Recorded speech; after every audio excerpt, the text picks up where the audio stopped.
Hello and नमस्कार। मैं Surendra Verma Bhatner IAS की ऑनलाइन प्लेटफॉर्म पर आप सबका हार्दिक स्वागत करता हूं। मोस्ट वेलकम, हार्दिक अभिनंदन। मई 2022 का करंट अफेयर हम कंप्लीट कर चुके हैं। आज हम जून 2022 का करंट अफेयर शुरू करने वाले हैं। जून 2022 के करंट अफेयर के लिए सबसे पहले हम जिस टॉपिक पे या जिस सब्जेक्ट पे चर्चा करेंगे वो सब्जेक्ट हमारा सदा की तरह होगा संवैधानिक तथा प्रशासनिक घटनाक्रम, या मैं आम भाषा में कह दूं कि जो हमारे पास पॉलिटी से रिलेटेड हमारा करंट अफेयर होगा, आज हम उस पर चर्चा करने वाले हैं। तो ज़्यादा टाइम खराब नहीं करते हुए हम सीधा आ जाते हैं आज की पहली घटना पर। दिल्ली में विधायी शक्तियों में टकराव। आप सभी जानते हैं दिल्ली हमारी राजधानी है।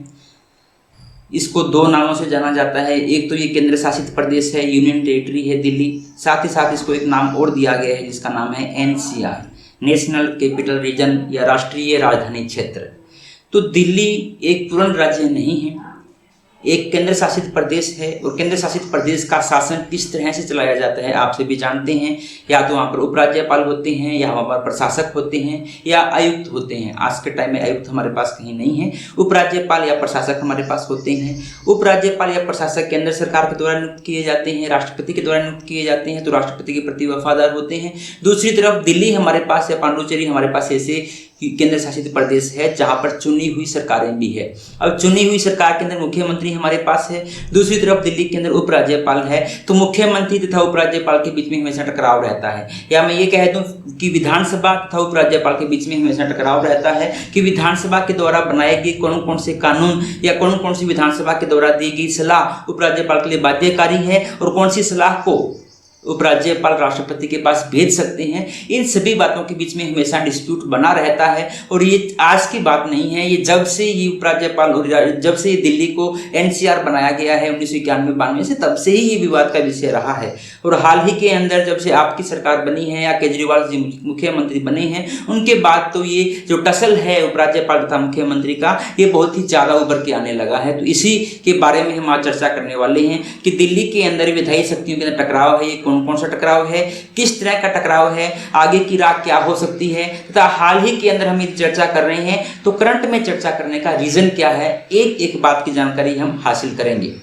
फिर मैं आपको बता दूं कि हम हमारी करंट अफेयर की क्लासेस के अंदर जो कुछ भी पढ़ते हैं वो केवल करंट अफेयर से संबंधित ही पढ़ते हैं। ये हमारी सहायता करेगा एग्जाम के लिए। जब हम हमारे इंडियन पॉलिटी का सब्जेक्ट पढ़ रहे होंगे तो उस सब्जेक्ट को पढ़ने में सहायता करेगा। इंडियन पॉलिटी के सब्जेक्ट के अंदर जहाँ जहाँ आपको यूनियन टेरिटरी के बारे में कुछ सुनने को मिले, जहाँ जहाँ पर आपको दिल्ली के बारे में स्पेशल प्रोविजन है 239AA आर्टिकल हमारे पास है, उसके बारे में जब भी आपको आए तो उसको आपने गहराई से पढ़ना होगा। क्योंकि मैं पूरे का पूरा 239A या दिल्ली केंद्र शासित प्रदेश के बारे में तो नहीं बता पाऊंगा, लेकिन जिस तरह से दिल्ली में विधायी शक्तियों का टकराव हमारे लिए इंपॉर्टेंट हो गया, दिल्ली के बारे में किया गया संविधान में हर एक प्रोविजन हमारे लिए इंपॉर्टेंट हो जाएगा।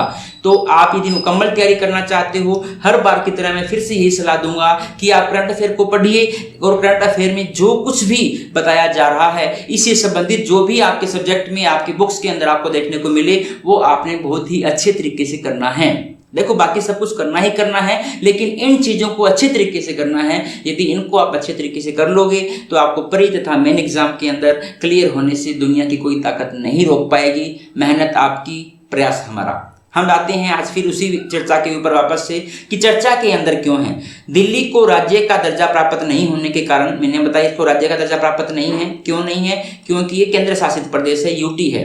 दिल्ली को राज्य का दर्जा प्राप्त नहीं होने के कारण दिल्ली के क्षेत्रीय प्रशासन के लिए निर्वाचित सरकार तथा उपराज्यपाल एलजी कहते हैं इसको, केंद्र सरकार द्वारा नियुक्त किया जाता है, आप जानती हो, के बीच शक्तियों को लेकर लंबे समय से टकराव रहा है। मैंने पहले ही बता दिया कि एक तो वहां पर विधानसभा है, क्षेत्रीय प्रशासन है, वहां का निर्वाचित सरकार है। मैं एक हिसाब से कह दूं एक तो वहां पर चीफ मिनिस्टर है और दूसरा वहां पर कौन है, एलजी है। हमेशा इस बात में लड़ाई रहती है कि वो ही सुप्रीम कौन है, एलजी सुप्रीम है या चीफ मिनिस्टर सुप्रीम है। हमेशा से इसके बीच में टकराव रहता है और दोनों के बीच कई अवसरों पर हम टकराव देखा है, जैसे कि भ्रष्टाचार निरोधक ब्यूरो जब बनाया गया था तब इनमें टकराव देखा गया था। सिविल सर्विसेज के जो ट्रांसफर वगैरह किए जाते हैं उनमें हमेशा इनमें टकराव होता है। और साथ ही साथ बिजली बोर्ड जैसी एजेंसियां जो है इनके ऊपर कंट्रोल करने के जब दिल्ली सरकार ने बात कही थी तो उसके ऊपर भी टकराव देखा गया। और हाल ही के अंदर हमने देखा जो पिछले राज्यपाल थे अनिल बैजल, उनके टाइम के अंदर तो बहुत ज़्यादा टकराव था। दिल्ली की जो चुनी हुई सरकार थी उसके द्वारा लिया गया हर एक डिसीजन जो था वो उपराज्यपाल के द्वारा राष्ट्रपति की स्वीकृति के लिए रख लिया जाता था। तो इतना ज़्यादा टकराव था कि हमारे लिए एक हिसाब से कह दूं कि दिल्ली की सरकार चलाना भी पॉसिबल नहीं होगा एक चुनी हुई सरकार के लिए, क्योंकि उसका जब हर डिसीजन ही नहीं माना जाएगा, ये दिल्ली सरकार का कहना था। दूसरी तरफ राज्यपाल का कहना अपना हिसाब से सही था, दिल्ली सरकार का कहना अपने हिसाब से सही था। अब हम देखते हैं कि इसमें सुप्रीम कोर्ट या हाई कोर्ट ने हमारे पास क्या कहा। इसके अलावा यदि हम बात करते हैं तो राष्ट्रीय राजधानी क्षेत्र दिल्ली सरकार अधिनियम 1991, मैंने कहा ना इसी अधिनियम के तहत दिल्ली को क्या दिया गया था, राष्ट्रीय राजधानी क्षेत्र नाम दिया गया था, एनसीआर बना दिया गया था दिल्ली को। इस अधिनियम के अंदर भी 2021 में संशोधन किया गया है, और जो संशोधन किया गया है उस संशोधन में कह दिया गया कि जहां जहां पर दिल्ली सरकार लिखा हुआ है, ध्यान से देखना, जो हाल ही में जो राष्ट्रीय राजधानी क्षेत्र दिल्ली अधिनियम 1991 का था, इसमें 2021 में संशोधन किया गया, और जो संशोधन किया गया उसमें कह दिया गया कि जहां जहां पर दिल्ली सरकार लिखा गया है अधिनियम के अंदर या भारतीय संविधान के अंदर, दिल्ली सरकार का मतलब है लेफ्टिनेंट गवर्नर या उपराज्यपाल। इसका मतलब क्या हुआ, जो टसल दिल्ली सरकार तथा उपराज्यपाल के बीच में शुरू से ही था वो टसल और बढ़ने वाला है, क्योंकि एक तरफ चुनी हुई सरकार है जो कुछ करना चाहती है, उसने वादे किए हैं जनता से कि हम ये करके हम आपके यदि चुनाव जीत के आते हैं तो हम ये करेंगे। दूसरी तरफ उपराज्यपाल है जो सेंट्रल गवर्नमेंट के द्वारा नियुक्त किया गया है। यदि सेंट्रल गवर्नमेंट तथा दिल्ली की सरकार अलग अलग पार्टियों की होती है तो दोनों पार्टियों के बीच में हमेशा टसल रहेगा, और वही टसल हमेशा देखने को मिलेगा सीएम तथा एलजी के बीच में। इसीलिए यहाँ लिखा हुआ है कि जो हाल ही में 2021 में संशोधन हुआ है उस संशोधन हमें ये बताता है कि ये संघर्ष जो है इसके खत्म होने की संभावना हमारे पास न के बराबर है। इतना आसानी से ये संघर्ष खत्म होने वाला नहीं है। अब आगे चलते हैं, नई दिल्ली का गवर्नेंस मॉडल किस प्रकार का है, दिल्ली का शासन जो है किस प्रकार चलाया जाता है, क्योंकि हर एक केंद्र शासित प्रदेश का अलग अलग तरीके से शासन चलाया जाता है। दिल्ली के शासन की हम बात करते हैं तो संविधान की अनुसूची नंबर 1 के तहत दिल्ली को केंद्र शासित प्रदेश होने का दर्जा प्राप्त है। ये मैं आपको बता चुका हूँ। आप संविधान की अनुसूची नंबर 1 जानते हैं। संविधान की अनुसूची नंबर 1 के अंदर बताया गया है कि भारत के अंदर कौन कौन से क्षेत्र शामिल है, या भारत के राज्य क्षेत्र का वर्णन किया गया है। उसमें जितने भी हमारे पास राज्य हैं उनकी सीमाओं का निर्धारण किया गया है, जितने भी हमारे पास केंद्र शासित प्रदेश हैं उन सभी के बारे में वर्णन किया गया है। तो भारतीय संविधान की जब अनुसूची नंबर 1 को हम देखते हैं तो दिल्ली को क्या माना गया है, केंद्र शासित प्रदेश माना गया है। जबकि दूसरी तरफ यदि हम बात करते हैं तो संविधान के अंदर संशोधन किया गया था। कौन सा संशोधन, 69वां संविधान संशोधन किया गया था, और 69वें संविधान संशोधन के द्वारा एक नया आर्टिकल जोड़ा गया था 239A। इंपोर्टेंट है भाई, आपको मेरी सलाह रहेगी कि आज ही आप यदि आपके पास भारत का संविधान है तो भारत के संविधान के अंदर 239A पढ़ें। यदि भारत का संविधान आपके पास नहीं है तो इंटरनेट के ऊपर आप 239A को सर्च कीजिए और पढ़िएगा कि दिल्ली का पूरा शासन जो है किस तरह से गवर्नेंस होता है। और जो कुछ बातें मैं आपको बता रहा हूं वो बातें वहां पर वैसी की वैसी है या नहीं है भी आपको ना क्रॉस वेरीफाई भी करते रहना चाहिए। टीचर आपको काफी हद तक सही बताते हैं, लेकिन कई बार ऐसा हो जाता है कि दिमाग में कुछ और चल रहा होता है और बताने वाला बोल कुछ और जाता है। तो कई बार हमें क्रॉस वेरीफाई भी करते रहना चाहिए कि शायद टीचर ने ये बोला ये उनके दिमाग की उपज थी या उनके बोलने की उपज थी। हो जाता है कई बार, भाई इंसान है, इंसान से ह्यूमन एरर हो जाती है। तो आप 239A को आप एक बार जरूर पढ़ना। यदि आप एक बार पढ़ लोगे तो दिल्ली का जो शासन किस तरह से होता है ये आपके पूरी तरह से क्रिस्टल क्लियर हो जाएगा, माइंड के ऊपर छप जाएगा, आप कभी नहीं भूलने वाले हो। तो दिल्ली की गवर्नेंस की बात दो तरीके से देखी जाती है। पहला, शेड्यूल नंबर 1 में इसे केंद्र शासित प्रदेश माना गया है, लेकिन 239A के तहत इसे क्या नाम दिया गया भाई, राष्ट्रीय राजधानी क्षेत्र। आज के टाइम पे हम दिल्ली को एनसीआर के नाम से ज्यादा जानते हैं, यूनियन टेरिटरी के नाम से कम जाना जाता है। 69वें संविधान संशोधन के द्वारा भारत के संविधान के अंदर 239A को शामिल किया गया था, जिसमें केंद्र शासित प्रदेश दिल्ली को एक उपराज्यपाल के द्वारा प्रशासित करने की घोषणा की गई थी। तो दिल्ली का जो प्रशासन है वो किसके द्वारा किया जाता है भाई, उपराज्यपाल के द्वारा किया जाता है। ये आपसे पूछा जाता है कौन कौन से केंद्र शासित प्रदेशों के अंदर उपराज्यपाल है, कौन कौन से केंद्र शासित प्रदेशों के अंदर आयुक्त हैं, कौन कौन से केंद्र शासित प्रदेशों के अंदर प्रशासक हैं, ये आपसे पूछा जाता है। तो आपको पता होना चाहिए उपराज्यपाल कहाँ कहाँ है, आयुक्त कहाँ कहाँ है तथा प्रशासक कहां कहां पर है, ये आपको बड़ी डिटेल में जानकारी हासिल होनी चाहिए। जो निर्वाचित विधानसभा की, अब ध्यान से देखिए क्या लिखा गया है दिल्ली प्रदेश में एक उपराज्यपाल के द्वारा प्रशासित किया जाएगा और उपराज्यपाल निर्वाचित विधानसभा की सहायता तथा सलाह पर कार्य करेगा। यदि इस लाइन को हम देखते हैं तो ये लाइन बिल्कुल वैसे की वैसी है जैसे हमारे राज्यों के अंदर लिखा होता है कि राज्यों के अंदर क्या होगा भाई, राज्य का जो कॉन्स्टिट्यूशनल हेड है वो वहां का गवर्नर होगा, राज्यपाल होगा, तथा राज्यपाल किसकी सलाह पर काम करेगा, चुनी हुई सरकार की सलाह पर काम करेगा। एक हिसाब से मैं कह दूं सीएम प्लस उसकी कैबिनेट की सलाह के ऊपर काम करेगा। सेम यही तो बात यहाँ लिखी गई है कि वहां का प्रशासन उपराज्यपाल के हाथ में होगा, जो निर्वाचित जो वहां की सरकार है, निर्वाचित विधानसभा जो वहां की है, उसकी सहायता तथा उसकी सलाह पर काम करेगा। लेकिन आगे क्या लिखा गया, आगे वाली बात देखिए, हालांकि सहायता तथा सलाह खंड केवल उन मामलों से संबंधित है जिन पर निर्वाचित विधानसभा के पास राज्य व समवर्ती सूचियों के तहत सार्वजनिक व्यवस्था, नंबर 2 पुलिस और नंबर 3 भूमि अपवाद के साथ अधिकार प्राप्त है। अब ध्यान से देखिएगा, दिल्ली के पास कौन कौन से अधिकार हैं या दिल्ली की विधानसभा के पास कौन कौन से अधिकार हैं। थोड़ा सा मैं एक अगली स्लाइड लेके फिर आपको समझाने की कोशिश करता हूं। हमें यह पता है कि 3 तरह की सूचियां हैं, है ना। भारतीय संविधान की अनुसूची नंबर 7 के अंदर 3 तरह की सूचियां बताई गई है, कार्यों का बंटवारा जहां किया गया है। पहली हमारे पास है केंद्रीय सूची या संघ सूची जिसको कहा जाता है, दूसरी हमारे पास है समवर्ती राज्य सूची और तीसरी हमारे पास कौन सी है भाई, समवर्ती सूची। ये आप बहुत ध्यान से जानते हो, बहुत अच्छे से जानते हो। केंद्रीय सूची पर कानून कौन बनाता है, केंद्र सरकार बनाती है, सेंट्रल गवर्नमेंट बनाती है, या मैं ये कह दूं भारतीय संसद को यहाँ पे कानून बनाने का अधिकार है। कानून संसद बनाती है, अभी सरकारें नहीं बनाती है। दूसरा राज्य सूची की यदि बात करूं तो राज्य सूची पे कानून कौन बनाता है, राज्य सूची पे कानून बनाने का अधिकार होता है राज्य विधानमंडल को। किसको अधिकार होता है भाई, जो राज्य का विधानमंडल है उसे यहाँ पे कानून बनाने का अधिकार है। समवर्ती सूची के ऊपर कानून कौन बना सकता है, पार्लियामेंट भी बना सकती है और स्टेट लेजिस्लेचर भी बना सकता है। तो ये तो आम बात है कि एक राज्य के लिए यदि हम बात कर रहे हैं तो राज्य कहाँ कहाँ बना सकता है। ध्यान से देखो, यदि मैं राज्य की बात करूं तो राज्य कहाँ कहाँ कानून बना सकता है, राज्य यहाँ भी कानून बना सकता है और यहाँ भी कानून बना सकता है। लेकिन यदि हम दिल्ली की बात करते हैं तो दिल्ली के मामले में भी ऐसा है, दिल्ली को की जो विधानसभा है वो भी कहां पर कानून बना सकती है, राज्य सूची के सभी विषयों पर कानून बना सकती है। दूसरा, समवर्ती सूची के सभी विषयों पर कानून बना सकती है। लेकिन यदि समवर्ती सूची के उसी विषय पर केंद्र सरकार के द्वारा कानून बनाया गया है तो केंद्र सरकार के द्वारा बनाया गया कानून लागू होगा। ये आप जानते हो, पार्लियामेंट की सुप्रीम जनता, स्टेट लेजिस्लेचर, ये आप जानते हो। लेकिन खास बात यह है कि यहाँ पर 3 अपवाद हमें दिए गए हैं। उन 3 विषयों पर दिल्ली सरकार या दिल्ली का विधानसभा जो है वो कानून नहीं बना सकती है। ये अपवाद हमारे लिए इंपॉर्टेंट है और इन्हीं अपवादों के बारे में हमेशा हम दिल्ली के जो मुख्यमंत्री हैं उनके मुंह से सुनते रहते हैं कि हमारे पास ये तो है ही नहीं, हम क्या करें। तो 3 खास करके अपवाद है। कौन कौन से 3 अपवाद है। पहला अपवाद है सार्वजनिक व्यवस्था, पब्लिक जो हमारे पास एडमिनिस्ट्रेशन है वो दिल्ली सरकार के पास नहीं है। दूसरा, पुलिस जो है दिल्ली सरकार के पास नहीं है। और तीसरा क्या है, भूमि। ये तीनों पॉइंट आपको याद रखने पड़ेंगे। पहला कौन सा है भाई, सार्वजनिक व्यवस्था। यदि दिल्ली के अंदर किसी भी तरह की सार्वजनिक व्यवस्था, पब्लिक अरेंजमेंट के बारे में यदि कोई कानून बनाना है तो वो कौन बनाएगा, पार्लियामेंट बनाएगा। दूसरा, दिल्ली की जो भूमि है, भूमि से संबंधित किसी भी तरह का कानून बनाना है तो पार्लियामेंट बनाएगी। और तीसरा जो है दिल्ली की पुलिस के बारे में, पुलिस से संबंधित कोई भी कानून बनाना है तो कौन बनाएगा भाई, पार्लियामेंट ऑफ इंडिया बनाएगी। तो दिल्ली सरकार या दिल्ली की विधानसभा हर एक विषय जो राज्य सूची का है, हर एक विषय जो समवर्ती सूची का है वहां पे कानून बनाने का अधिकार रखती है, लेकिन 3 बातों पे नहीं रखती। कौन कौन सी 3 बातों पे, सार्वजनिक व्यवस्था के ऊपर, भूमि के ऊपर और पुलिस के ऊपर। और यही यहाँ लिखा गया है कि राज्यपाल जो है कहां पर किससे काम करेगा भाई, सहायता से काम करेगा प्लस सलाह से काम करेगा। किसकी, दिल्ली की जो विधानसभा है, दिल्ली की विधानसभा की सहायता और सलाह से काम करेगा। लेकिन 3 विषयों पर वो काम नहीं करेगा। कौन से, इन 3 विषयों पर। यही लिखा हुआ है कि बाकी हर विषय पर वो दिल्ली सरकार की सहायता से काम करेगा, सलाह से काम करेगा। लेकिन जब इन 3 विषयों की बात आएगी तो इन 3 विषयों के ऊपर गवर्नर जो है, वहां का लेफ्टिनेंट गवर्नर जो है, दिल्ली सरकार या दिल्ली की जो विधानसभा है उसकी बात मानने के लिए बाध्य नहीं होगा। आगे क्या लिखा है, उपराज्यपाल को या तो मंत्रिपरिषद की सहायता या सलाह से काम करना होगा। देखिए, ये जो 2 पॉइंट लिखे गए हैं ना, इन 2 पॉइंट में हमें कहीं भी कंट्रोवर्सी की बात नहीं मालूम होती है।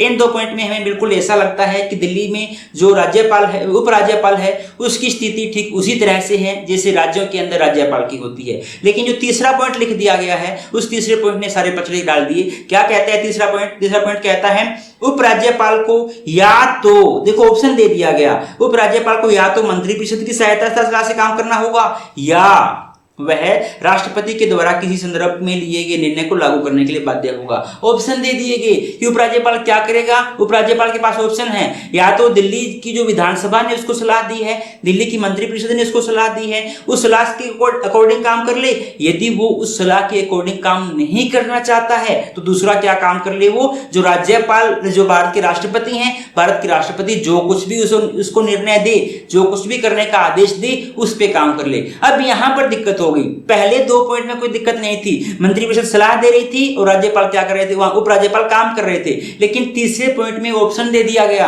कि आपके पास ऑप्शन है कि या तो मंत्रिपरिषद की सलाह पे काम करो या राष्ट्रपति की सलाह पे काम करो। और ऑप्शन में याद दिया गया है, मतलब आप चाहो तो मंत्रिपरिषद की सलाह को नेग्लेक्ट कर सकते हो और पूरी की पूरी किसकी सलाह मान सकते हो, राष्ट्रपति की सलाह मान सकते हो। और यदि आप चाहो तो राष्ट्रपति की सलाह को नेग्लेक्ट कर सकते हो और पूरे की पूरी किसकी सलाह मान सकते हो, भाई मंत्रिपरिषद की सलाह मान सकते हो। यही रीजन है कि जब सेंटर के अंदर अपोजिट पार्टी की सरकार होती है तो राष्ट्रपति की सलाह, राष्ट्रपति का निर्णय मतलब सेंट्रल गवर्नमेंट का निर्णय, भाई राष्ट्रपति वही बात कहते हैं जो सेंटर केंद्रीय परिषद बात करती है।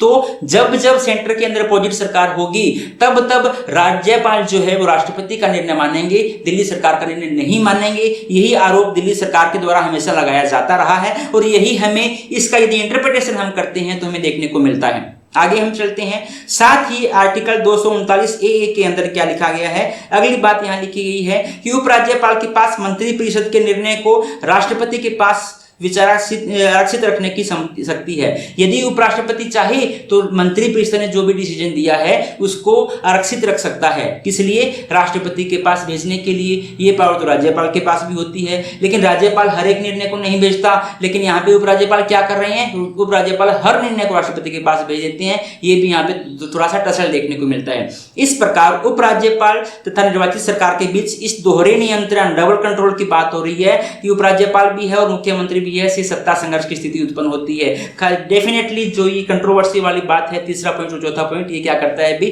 संघर्ष उत्पन्न करता है वहां की चुनी हुई सरकार के बीच में तथा वहां के राष्ट्रपति के रूप में, वहां के उपराज्यपाल के रूप में जो कि केंद्र सरकार के प्रतिनिधि के रूप में वहां काम कर रहे हैं। इस मामले में न्यायपालिका की राय की हम बात करते हैं। न्यायपालिका ने क्या कहा है, न्यायपालिका के पास इस मामले में अलग अलग टाइम पे अलग अलग मुकदमे आए हैं और हाल ही में जो करंट मुकदमा या जो लास्ट मुकदमा था इस मामले में सुप्रीम कोर्ट के पास, उसका नाम दिया गया था NCT national capital territory versus union of India case 2018। NCT versus union of India case 2018। इस केस के अंदर सुप्रीम कोर्ट ने 3-4 बातें कही। पहली बात क्या कही, उपराज्यपाल द्वारा सहायता तथा सलाह पर कार्यवाही करना। वही बात जो यहाँ पे लिखी गई है उस बात को एक्सप्लेन किया है सुप्रीम कोर्ट ने कि इसका मतलब क्या है। न्यायालय ने यह घोषणा की कि उपराज्यपाल मंत्रिपरिषद की सहायता तथा सलाह के अधीन कार्य करता है। यह देखते हुए दिल्ली विधानसभा के पास राज्य सूची में शामिल केवल 3 विषयों को छोड़कर समवर्ती सूची में शामिल सभी विषयों पर कानून बनाने की शक्ति है। सेम वही बात जो हमने अभी आपको समझाई थी, वही बात सुप्रीम कोर्ट ने कही। उपराज्यपाल को मंत्रिपरिषद की सहायता तथा सलाह पर काम करना चाहिए। सुप्रीम कोर्ट ने कहा है कि उपराज्यपाल को ऐसा चाहिए कि उसकी सहायता पर ही काम करे, उसकी सलाह पर काम करे, क्योंकि कॉन्स्टिट्यूशन के अंदर ऐसा लिखा गया है कि पहले पॉइंट को ध्यान दो, सिवाय इसके कि वह किसी भी मामले को अंतिम निर्णय के लिए राष्ट्रपति के पास निर्मित कर दे। कि ऐसा थोड़ी होता है कि हर निर्णय को राष्ट्रपति के पास भेज दे।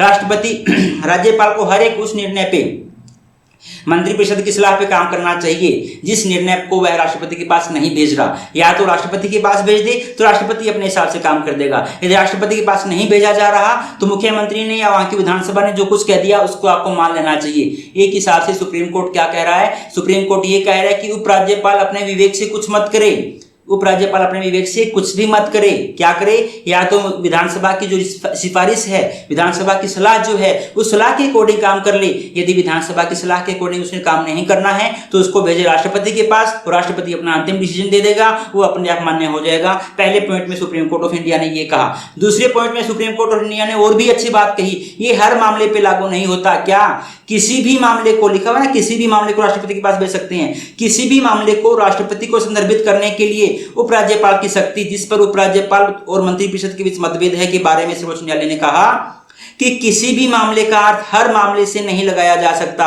कि इसमें लिखा हुआ है थर्ड पॉइंट के अंदर किसी भी मामले को राष्ट्रपति के पास भेज सकता है। तो सुप्रीम कोर्ट ऑफ इंडिया ने इस बात को स्पष्ट किया कि किसी भी मामले का मतलब ये कतई नहीं होता कि हर मामले को राष्ट्रपति के पास भेजा जाए। ऐसा संदर्भ केवल असाधारण परिस्थितियों में ही उत्पन्न होता है। तो एक हिसाब से सुप्रीम कोर्ट ऑफ इंडिया जो उपराज्यपाल वहां के हैं उनको पाबंद कर रहे हैं कि या तो आप इनकी बात मान लो, विधानसभा की सलाह के ऊपर काम करो, विधानसभा की सलाह पे काम नहीं करते हो तो राष्ट्रपति के पास मामला भेज दो, लेकिन राष्ट्रपति के पास आप हर मामले को नहीं भेजोगे, राष्ट्रपति के पास आप हर मामले को नहीं भेज सकते, राष्ट्रपति के पास आप केवल ऐसा मामला भेज सकते हो जब क्या उत्पन्न हो गई हो भाई, असाधारण परिस्थितियां उत्पन्न हो गई हो। सेम वैसी ही बात जैसी राज्यों के राज्यपाल के लिए है, जब राज्य के अंदर असाधारण परिस्थितियां उत्पन्न हो जाती है, यदि राज्य केंद्र सूची के विषय पे कानून बना लेते हैं, राज्य कोई ऐसा कानून बनाते हैं जिससे हाई कोर्ट की पावर कम हो रही हो, आपने पढ़ा होगा, तभी जो राज्यपाल हैं राष्ट्रपति के पास मामला भेजते हैं। सेम ऐसा ही यहाँ पर सुप्रीम कोर्ट ऑफ इंडिया ने उपराज्यपाल के लिए कह दिया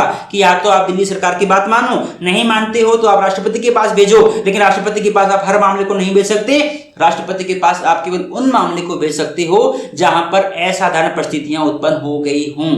सहायक के रूप में उपराज्यपाल, यहां क्या लिखा है, उपराज्यपाल स्वयं को निर्वाचित परिषद के विरोधी के रूप में नहीं देखे बल्कि उसके सहायक के रूप में देखे। ये बहुत बड़ी बात कही है सुप्रीम कोर्ट ऑफ इंडिया ने कि उपराज्यपाल ऐसे देखते हैं जैसे हम चुनी हुई सरकार के विरोधी हैं। आप उनको चुनी हुई सरकार का विरोधी मत मानो, आप अपोजिशन पार्टी के नेता की तरह काम मत करो, आप उस सरकार के सहायक के रूप में हो, वो सरकार आपकी सहायता करने के लिए है, आप उसके सहायक के रूप में हो, आप उनके द्वारा बनाए गए कार्यों की, उनके द्वारा बनाए गए नियमों की, कानूनों की क्या कीजिए, एक हिसाब से ढंग से पालना करवाइए। नई दिल्ली को, हाँ लास्ट में बात सुप्रीम कोर्ट ने क्या कहा है कि नई दिल्ली को राज्य का दर्जा नहीं दिया जा सकता। सुप्रीम कोर्ट में इस मामले के अंदर यह भी था कि हमें पूर्ण राज्य का दर्जा दो, लेकिन सुप्रीम कोर्ट ने फैसला सुनाया कि राष्ट्रीय राजधानी क्षेत्र दिल्ली को संवैधानिक योजना के तहत राज्य का दर्जा नहीं दिया जा सकता है, कि हम तो नहीं कह सकते कि अब राज्य का दर्जा दो, हाँ संसद चाहे तो दे सकती है, संसद का विशेषाधिकार है, पर न्यायपालिका नहीं कह सकती है। संवैधानिक विश्वास के माध्यम से कार्य करना। पांचवी बात सुप्रीम कोर्ट ने क्या कहा है, शीर्ष अदालत ने निष्कर्ष निकाला है कि संविधान और राष्ट्रीय राजधानी क्षेत्र दिल्ली सरकार अधिनियम, संविधान तथा राष्ट्रीय राजधानी क्षेत्र दिल्ली सरकार अधिनियम 1999 में निर्धारित योजना एक सहयोगी संरचना की परिकल्पना करती है, जिसे केवल संवैधानिक विकास के माध्यम से ही साकार किया जा सकता है। देखो इसमें सीधी सीधी बात कही है भाई, एक आप दिल्ली सरकार हो, ठीक है, दिल्ली गवर्नमेंट हो, दूसरी तरफ हमारे पास क्या है, एलजी है। तो जब तक दिल्ली गवर्नमेंट तथा एलजी आपस में सहयोग नहीं करेंगे तब तक वहां पे सरकार चला पाना पॉसिबल नहीं होगा। और ये आपस में सहयोग करेंगे तो इनको आपस में सहयोग करने के लिए आपस में क्या होगा, विश्वास होना चाहिए। और किस तरह का विश्वास होना चाहिए, संवैधानिक विश्वास होना चाहिए। यदि दोनों के बीच में संवैधानिक विश्वास होगा, संविधान के ऊपर विश्वास होगा, दोनों को संविधान में किए गए प्रोविजनों के ऊपर विश्वास होगा, तभी दिल्ली सरकार चल सकती है। और ये जो सहायक मॉडल है, ये सहायक मॉडल कामयाब हो सकता है, अदरवाइज सहायक मॉडल कामयाब नहीं होगा और इसी तरह से टसल होता रहेगा। और लास्ट में सुप्रीम कोर्ट ऑफ इंडिया ने एक बड़ी बात कही, एक सिद्धांत का नाम लिया, सब्सिडियरी सिद्धांत। सुप्रीम कोर्ट ऑफ इंडिया ने कहा कि आप इस सिद्धांत का पालना कीजिए। सब्सिडियरी सिद्धांत, प्रिंसिपल ऑफ द सब्सिडियरी, ये क्या चीज है इसके बारे में हम बात करते हैं। सब्सिडियरी सिद्धांत की पालना कीजिए। सुप्रीम कोर्ट ऑफ इंडिया ने कहा है कि यदि आप इस सब्सिडियरी सिद्धांत की पालना करोगे तो आपके यहाँ पे किसी भी तरह की लड़ाई झगड़ा नहीं होगा। सब्सिडियरी सिद्धांत को आवश्यक रूप से उपराष्ट्रीय सरकारों को सशक्त बनाता है। सब्सिडियरी सिद्धांत जो है वो कहां पर है, जहां पर उपराष्ट्रीय सरकारें हैं। मतलब एक तो हमारे पास सेंट्रल गवर्नमेंट है और दूसरा हमारे पास क्या है, सेंट्रल गवर्नमेंट के अलावा दूसरी गवर्नमेंट है, स्टेट गवर्नमेंट के अलावा जो भी गवर्नमेंट है उनको क्या कहा है, उपराष्ट्रीय सरकारें, सरकार राष्ट्र के अंदर जो सरकारें हैं उनके बीच में सब्सिडियरी सिद्धांत होना चाहिए। सब्सिडियरी सिद्धांत का मतलब क्या है, केंद्र सरकार को शहरी सरकारों को अधिक से अधिक शक्तियां आवंटित करने की दिशा के अंदर बढ़ना चाहिए। एक हिसाब से सब्सिडी दे देनी चाहिए। सब्सिडी में क्या होती है, सरकार लोगों को पैसे दे देती है, छूट दे देती है। सेम ऐसे ही कहा गया है कि केंद्र सरकार को चाहिए कि जो शहरों की सरकार है उन सरकारों को ज्यादा से ज्यादा शक्तियां दे दे कि वो अपने राज्य की या अपना जो एरिया है, अपना जो शहर है, उस शहर का विकास ज्यादा से ज्यादा करे, अपने हिसाब से करे। तो ज्यादा से ज्यादा छूट देनी चाहिए। जिस तरह से सब्सिडी दे दी जाती है, ज्यादा से ज्यादा छूट दे दी जाती है, उसी तरह से ज्यादा छूट शक्तियों के उपयोग में दे देनी चाहिए ताकि लोग जो शहरी सरकारें हैं वो अपनी सरकार को अच्छे तरीके से चला सके, इसी को कहते हैं सब्सिडियरी सिद्धांत। और इस संदर्भ में सुप्रीम कोर्ट ने एग्जाम्पल भी दिया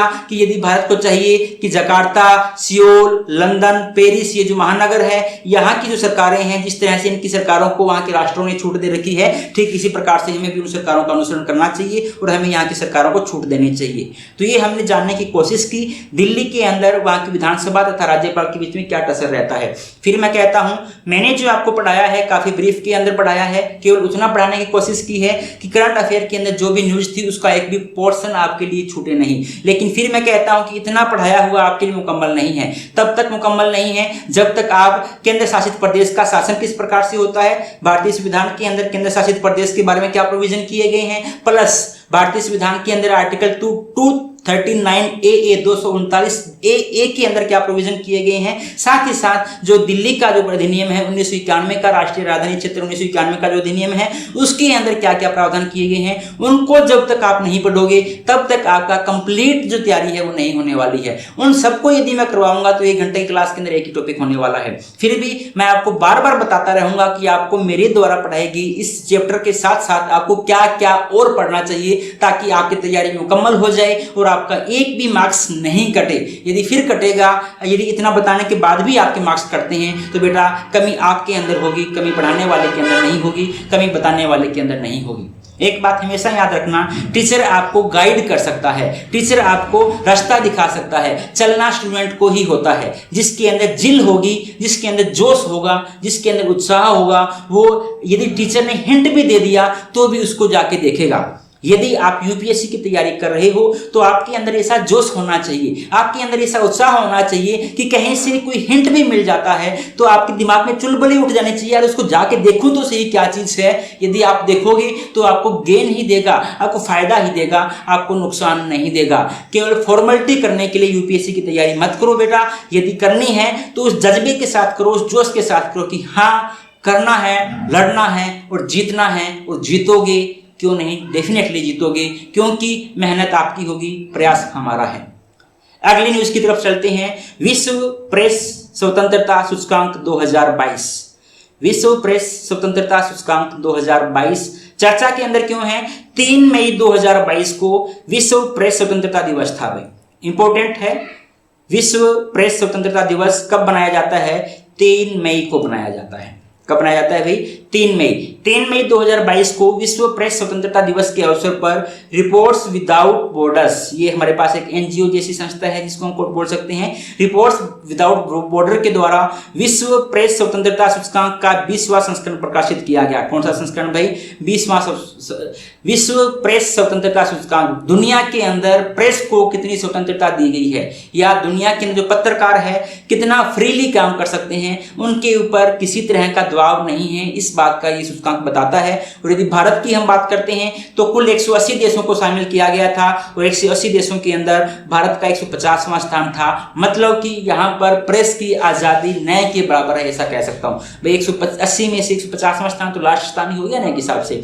तो ये सूचकांक हमें बताता है, देखो ये सूचकांक क्वालिटी को नहीं बताता, ये नहीं बताता कि प्रेस की क्वालिटी हमारे पास कितनी है, प्रेस किस तरह की न्यूज प्रदर्शित कर रही है, ये नहीं बताता। ये सूचकांक हमें ये बताता है कि आपको बोलने की स्वतंत्रता कितनी है, आपको दबाया तो नहीं जा रहा, आपको मैनिपुलेट तो नहीं किया जा रहा, या आपको किसी एक विशेष पार्टी या सरकार के पक्ष में बोलने के लिए आपको बाध्य तो नहीं किया जा रहा। यदि आपको बोलने की जो न्यूज आप प्रदर्शित करना चाहते हैं, जो न्यूज आप छापना चाहते हैं, वैसे छापने की आज़ादी है तो आपका हाई रैंक होगा, और वैसे छापने की आज़ादी नहीं है, आपके ऊपर प्रेशर मिलता है, आपको धमकियां दी जाती है, आपके साथ हिंसा होती है, मारपीट होती है, गाली गलौज होती है, तो आपका इंडेक्स नीचे चलता चला जाएगा। और भारत में ये इंडेक्स कौन सा है भाई? 150वां स्थान है, जो सोचने का विषय है, चिंता का विषय है। विश्व प्रेस स्वतंत्रता दिवस के बारे में यदि हम थोड़ी सी चर्चा कर लेते हैं तो वर्ष 1991 के अंदर यूनेस्को की जनरल कॉन्फ्रेंस हो रही थी, उसमें सिफारिश की गई थी कि हमें एक ऐसा दिवस बनाना चाहिए। और 1993 के अंदर संयुक्त राष्ट्र संघ के द्वारा संयुक्त राष्ट्र संघ की महासभा ने विश्व प्रेस स्वतंत्रता दिवस की घोषणा कर दी। और कब बनाया जाता है? 3 मई को बनाया जाता है, और तब से लेके हर साल ये बनाया जाता है। 1993 में पहला बनाया गया था, और 2022 के अंदर ये कौन सा बनाया गया है भाई? 20वां संस्करण इसका बनाया गया है। यह दिवस 1991 में यूनेस्को के द्वारा अपनाई गई विंड होक उद्घोषणा को भी प्रदर्शित करता है। यूनेस्को ने एक घोषणा अपनाई थी 1991 के अंदर जिसका नाम था विंड होक। और विंड होक घोषणा क्या करती है भाई, एक मुक्त, स्वतंत्र तथा बहुलवादी प्रेस के विकास से संबंधित थी। एक उद्घोषणा थी जो बात करती थी प्रेस हमारी मुक्त होनी चाहिए, स्वतंत्र होनी चाहिए तथा बहुलवादी होनी चाहिए। तो उसी घोषणा के तहत ही उन्होंने कहा था कि हमें विश्व प्रेस स्वतंत्रता दिवस मनाना चाहिए। और उसी के तहत 1993 के अंदर 3 मई को ये दिवस मनाना शुरू किया गया। और इसी दिवस के तहत एक रिपोर्ट जारी की जाती है, इंडेक्स जारी किया जाता है हर साल। जो इस बार ये दिवस बनाया गया था उसकी थीम क्या थी, journalism under digital siege. Journalism under digital siege ये थीम थी भाई। थीम आपको याद रखनी पड़ती है, फैक्ट का क्वेश्चन आता है सीधा वहां पूछ लिया जाता है ये थीम क्या थी। विश्व प्रेस स्वतंत्रता सूचकांक के बारे में यदि जानकारी हासिल करते हैं तो यह कब से जारी किया जा रहा है भाई, ये जारी किया जा रहा है 2002 से। पहली बार जारी कब किया गया था, 2002 में जारी किया गया था। किसके द्वारा, रिपोर्ट्स सैंस फ्रंटियर इसका नाम है, या इसी का नाम क्या है भाई, रिपोर्ट्स विदाउट बॉर्डर। ये एक एनजीओ है, इसके द्वारा प्रकाशित किया जा रहा है। पेरिस में स्थित ये आरएसएफ कहाँ पे स्थित है भाई, आरएसएफ स्थित है हमारे पास पेरिस में स्थित है। पेरिस में स्थित संयुक्त राष्ट्र, यूनेस्को, यूरोपीय परिषद, फ्रैंकोफोनी अंतर्राष्ट्रीय संगठन OIF इसको बोलते हैं। फ्रैंकोफोनी के अंतर्राष्ट्रीय संगठन इसको क्या बोलते हैं भाई, OIF कहते हैं, के द्वारा परामर्श एक गैर सरकारी संगठन है, स्वतंत्र संगठन है, गैर सरकारी संगठन है। पत्रकारों के लिए उपलब्ध स्वतंत्रता के स्तर के अनुसार पर यह सूचकांक देशों तथा राष्ट्रों को रैंक देता है। हालांकि यह पत्रकारिता की गुणवत्ता का संकेतक नहीं है। फिर मैंने कह दिया कि पत्रकारिता की क्वालिटी आपके पास क्या है ये नहीं बताता, ये केवल ये बताता है कि आपको स्वतंत्रता कितनी दी गई है। स्कोरिंग का मापदंड यदि बात करते हैं तो 0 से लेकर 100 तक का इंडेक्स इसमें दिया जाता है। 0 मतलब आपको बिल्कुल भी स्वतंत्रता नहीं है और 100 का मतलब कि आपको सबसे ज्यादा स्वतंत्रता है। मूल्यांकन का मापदंड यदि हम बात करते हैं कि ये स्कोर किस आधार पर लिए जाते हैं तो प्रत्येक देश या क्षेत्र के स्कोर का मूल्यांकन करने के लिए 5 हमारे पास आधार शामिल किए जाते हैं। पहला, राजनीतिक संदर्भ, मतलब कि आपकी पत्रकारिता के ऊपर राजनीति का कितना प्रभाव है। दूसरा, कानूनी ढांचा, आपकी पत्रकारिता के ऊपर कानून का कितना प्रभाव है, कानून कहां तक आपको रोकता है बोलने से। तीसरा, आर्थिक संदर्भ, आपकी पत्रकारिता को रुपए पैसे जो है वो कितना प्रभावित करते हैं, मतलब कि अमीरों के बारे में आप नेगेटिव न्यूज नहीं देते हो, गरीबों के बारे में आप नेगेटिव न्यूज देते हो, तो कि आर्थिक ढांचा जो है वो भी आपकी पत्रकारिता को प्रभावित कर सकता है। सामाजिक तथा सांस्कृतिक संदर्भ, समाज आपको कहां तक कौन सी न्यूज प्रकाशित करने से रोकता है, या समाज कहां तक आपको न्यूज जो है प्रकाशित करने की स्वतंत्रता देता है। और लास्ट में जो आपकी खुद की सुरक्षा है, इंटरनल सिक्योरिटी, एक्सटर्नल सिक्योरिटी, उसकी हम बात कर रहे हैं। तो ये 5 मापदंड है, 5 आधार है। इन 5 आधारों को ध्यान में रखते हुए डिसाइड किया जाता है कि कौन सी राज्य को कितना नंबर दिया जाना चाहिए। और नंबर दिए जाते हैं 0 से लेकर 100 तक नंबर। और 0 का मैंने आपको बताया, 0 का मतलब है कि आपको सबसे कम आजादी है, कम से कम आजादी है। और 100 का मतलब क्या है, आपको ज्यादा से ज्यादा आजादी है। देशों की यदि रैंकिंग की हम बात करते हैं तो भारत कौन से स्थान पे था भाई, भारत 150वें स्थान पे था, ये तो हम जान लिए। यदि हम पहले दूसरे स्थान की बात करते हैं, नॉर्वे पहले स्थान पे, डेनमार्क दूसरे स्थान पे, स्वीडन तीसरे स्थान पे, एस्टोनिया चौथे स्थान पे, फिनलैंड 5वें स्थान पे। ये पहले 5 देश हैं जहां पर पत्रकारिता को सबसे ज्यादा आजादी है। और यदि लास्ट के अंदर हम बात करते हैं तो उत्तर कोरिया, आप जानते हो उत्तर कोरिया के अंदर तानाशाही सरकार है, वहां पर पत्रकारिता को किसी भी तरह की आजादी नहीं है, हम ये मान सकते हैं। तो उत्तर कोरिया 180वें स्थान पे था, लास्ट सूची के अंदर था। उत्तर कोरिया के बारे में तो जिम कोन के बारे में तो ये कहा जाता है कि यदि उसके पूछे बिना यदि कोई भी खबर बाहर प्रकाशित कर दी किसी भी व्यक्ति ने तो उसका गला रेत दिया जाता है, उसको मौत के घाट उतार दिया जाता है। तो वहां की ऐसी स्थिति है। तो उत्तर कोरिया में तो कहां पर होगा। भारत के प्रदर्शन की यदि हम बात करें तो भारत 2022 के अंदर 180 देशों में 142 में, देखिए दो हम पहले की बात करते हैं तो हम 142वें स्थान पे हुआ करते थे लास्ट ईयर, लेकिन इस बार हम 8 स्थान गिर गए हैं और हम कहां पर आ गए हैं भाई 150वें स्थान पे। तो इस बार हमें 8 स्थानों का लॉस हुआ है, नुकसान हुआ है। 216 के अंदर यदि हम बात करते हैं, 216 के अंदर हम थे, 2016 में हम 133वें स्थान पे थे और तब से हम लगातार गिरते आ रहे हैं। 133 में से हम कहां आ गए, 150वें स्थान पे आ गए हैं। मतलब पिछले 5-7 सालों के अंदर ही हम 17 स्थान का लॉस उठा चुके हैं। मतलब हमारी पत्रकारिता की आजादी दिनों दिन क्या होती जा रही है भाई, घटती जा रही है। और रैंकिंग में गिरावट के पीछे कारण क्या माना जा रहा है, पत्रकारों के खिलाफ हिंसा, ये ध्यान से देखिए। तथा दूसरा ये और भी इंपॉर्टेंट बात है, राजनीतिक रूप से पक्षपातपूर्ण मीडिया। हमारे पास मीडिया जो है 2 भागों में बंटा हुआ है। एक ऐसा मीडिया है जो हमेशा सरकार की आलोचना में ही लगा रहता है, एक ऐसा मीडिया है जो हमेशा सरकार के गुनागुन में ही लगा रहता है, सरकार की महिमा मंडन में लगा रहता है। तो राजनीतिक मीडिया जो है मीडिया हमारा है वो राजनीतिक रूप से पक्षपातपूर्ण रवैया अपना रहा है। यह रीजन मेन है कि हम दिनों दिन पत्रकारों की स्वतंत्रता की जो हमारे पास रैंकिंग है, इंडेक्स जो है उसमें दिनों दिन गिरते जा रहे हैं। इस रिपोर्ट के अंदर भारत के लिए खास बात क्या कही गई, हमारे लिए सोचने का विषय है। कहा गया मीडिया कर्मियों के लिए भारत दुनिया का सबसे खतरनाक देश है। सोचने का विषय है, चिंता का विषय है। रिपोर्ट के मुताबिक भारत मीडिया कर्मियों के लिए दुनिया के सबसे खतरनाक देशों में से एक है। पत्रकारों को पुलिस हिंसा, राजनीतिक कार्यकर्ताओं के द्वारा घात लगाकर हमला करना, आपराधिक समूह, भ्रष्ट स्थानीय अधिकारियों के द्वारा घातक प्रतिशोध सहित कई प्रकार के शारीरिक हिंसा का सामना करना पड़ रहा है। ये हम यदा कदा देखते रहते हैं, पत्रकारों को इस तरह की बातों का सामना करना पड़ता है। भारत में प्रेस की स्वतंत्रता के बारे में क्या क्या प्रावधान किए गए हैं, यदि मैं इन प्रावधानों के बारे में बात करता हूं, एक मिनट इसको थोड़ा सा सेट कर लेता हूं मैं। हाँ, तो अपनी चर्चा कर रहे हैं कि भारत में जो पत्रकारों की स्वतंत्रता है उसके बारे में क्या क्या प्रावधान किए गए हैं। आप अच्छे से जानते हो, भारतीय संविधान के अंदर आर्टिकल नंबर 19A जो है वो हमें बोलता है अभिव्यक्ति की आज़ादी है। आपको भारत के सभी नागरिकों को भाषण देने की आज़ादी है, अभिव्यक्ति की आज़ादी है। इसी के अंदर हमारे पास आ जाता है प्रेस की स्वतंत्रता। तो प्रेस की स्वतंत्रता जो है, बोलने की आज़ादी जो है, अभिव्यक्ति की आज़ादी हमारे पास क्या है भी आर्टिकल नंबर 19A के तहत हमारा मौलिक अधिकार है। दूसरा, 1950 के अंदर एक मामला आया था सुप्रीम कोर्ट के अंदर, रमेश थापर बनाम मद्रास राज्य। रमेश थापर एक मैगजीन के प्रकाशक हुआ करते थे। इन्होंने जवाहरलाल नेहरू सरकार के अगेंस्ट में कुछ लिखा था, उस वजह से सरकार ने इनकी पत्रिका के प्रकाशन पे रोक लगा दी थी। उसके खिलाफ वो सुप्रीम कोर्ट जाते हैं। सुप्रीम कोर्ट 1950 के अंदर डिसीजन देते हैं, रमेश थापर बनाम मद्रास राज्य डिसीजन आया था 1950 में। सर्वोच्च न्यायालय के द्वारा कहा गया कि इस प्रेस की स्वतंत्रता सभी लोकतांत्रिक संगठनों की नींव है, कि जब तक प्रेस हमारी स्वतंत्र नहीं होगी तब तक जितने भी हमारे लोकतांत्रिक संगठन हैं, लोकतांत्रिक ढांचे हैं, वो हमारे मजबूत नहीं हो सकते। प्रेस की स्वतंत्रता, लोकतांत्रिक ढांचा जो हमारा है, संगठन जो है, उनकी क्या है भाई, नींव है। हालांकि प्रेस की स्वतंत्रता, हाँ फिर बात कहता हूं, जो अभिव्यक्ति की आजादी हमें दी गई है वो निष्पक्ष रूप से नहीं दी गई है। कोई भी मौलिक अधिकार या कोई भी आजादी, कोई भी स्वतंत्रता हमें एब्सोल्यूट तरीके से नहीं दिया गया है। हर एक के ऊपर किसी न किसी रूप में पाबंदी जरूर लगाई गई है। जो प्रेस की स्वतंत्रता है, या मैं ये कह दूं आर्टिकल नंबर 19(1)(a) के तहत हमें जो बोलने की आजादी दी गई है, उस आजादी पे हमें कुछ पाबंदियां भी लगाई गई हैं। वो कौन कौन सी है? आप ऐसी कोई बात नहीं बोल सकते जो भारत की संप्रभुता तथा अखंडता को खतरा पैदा करती हो।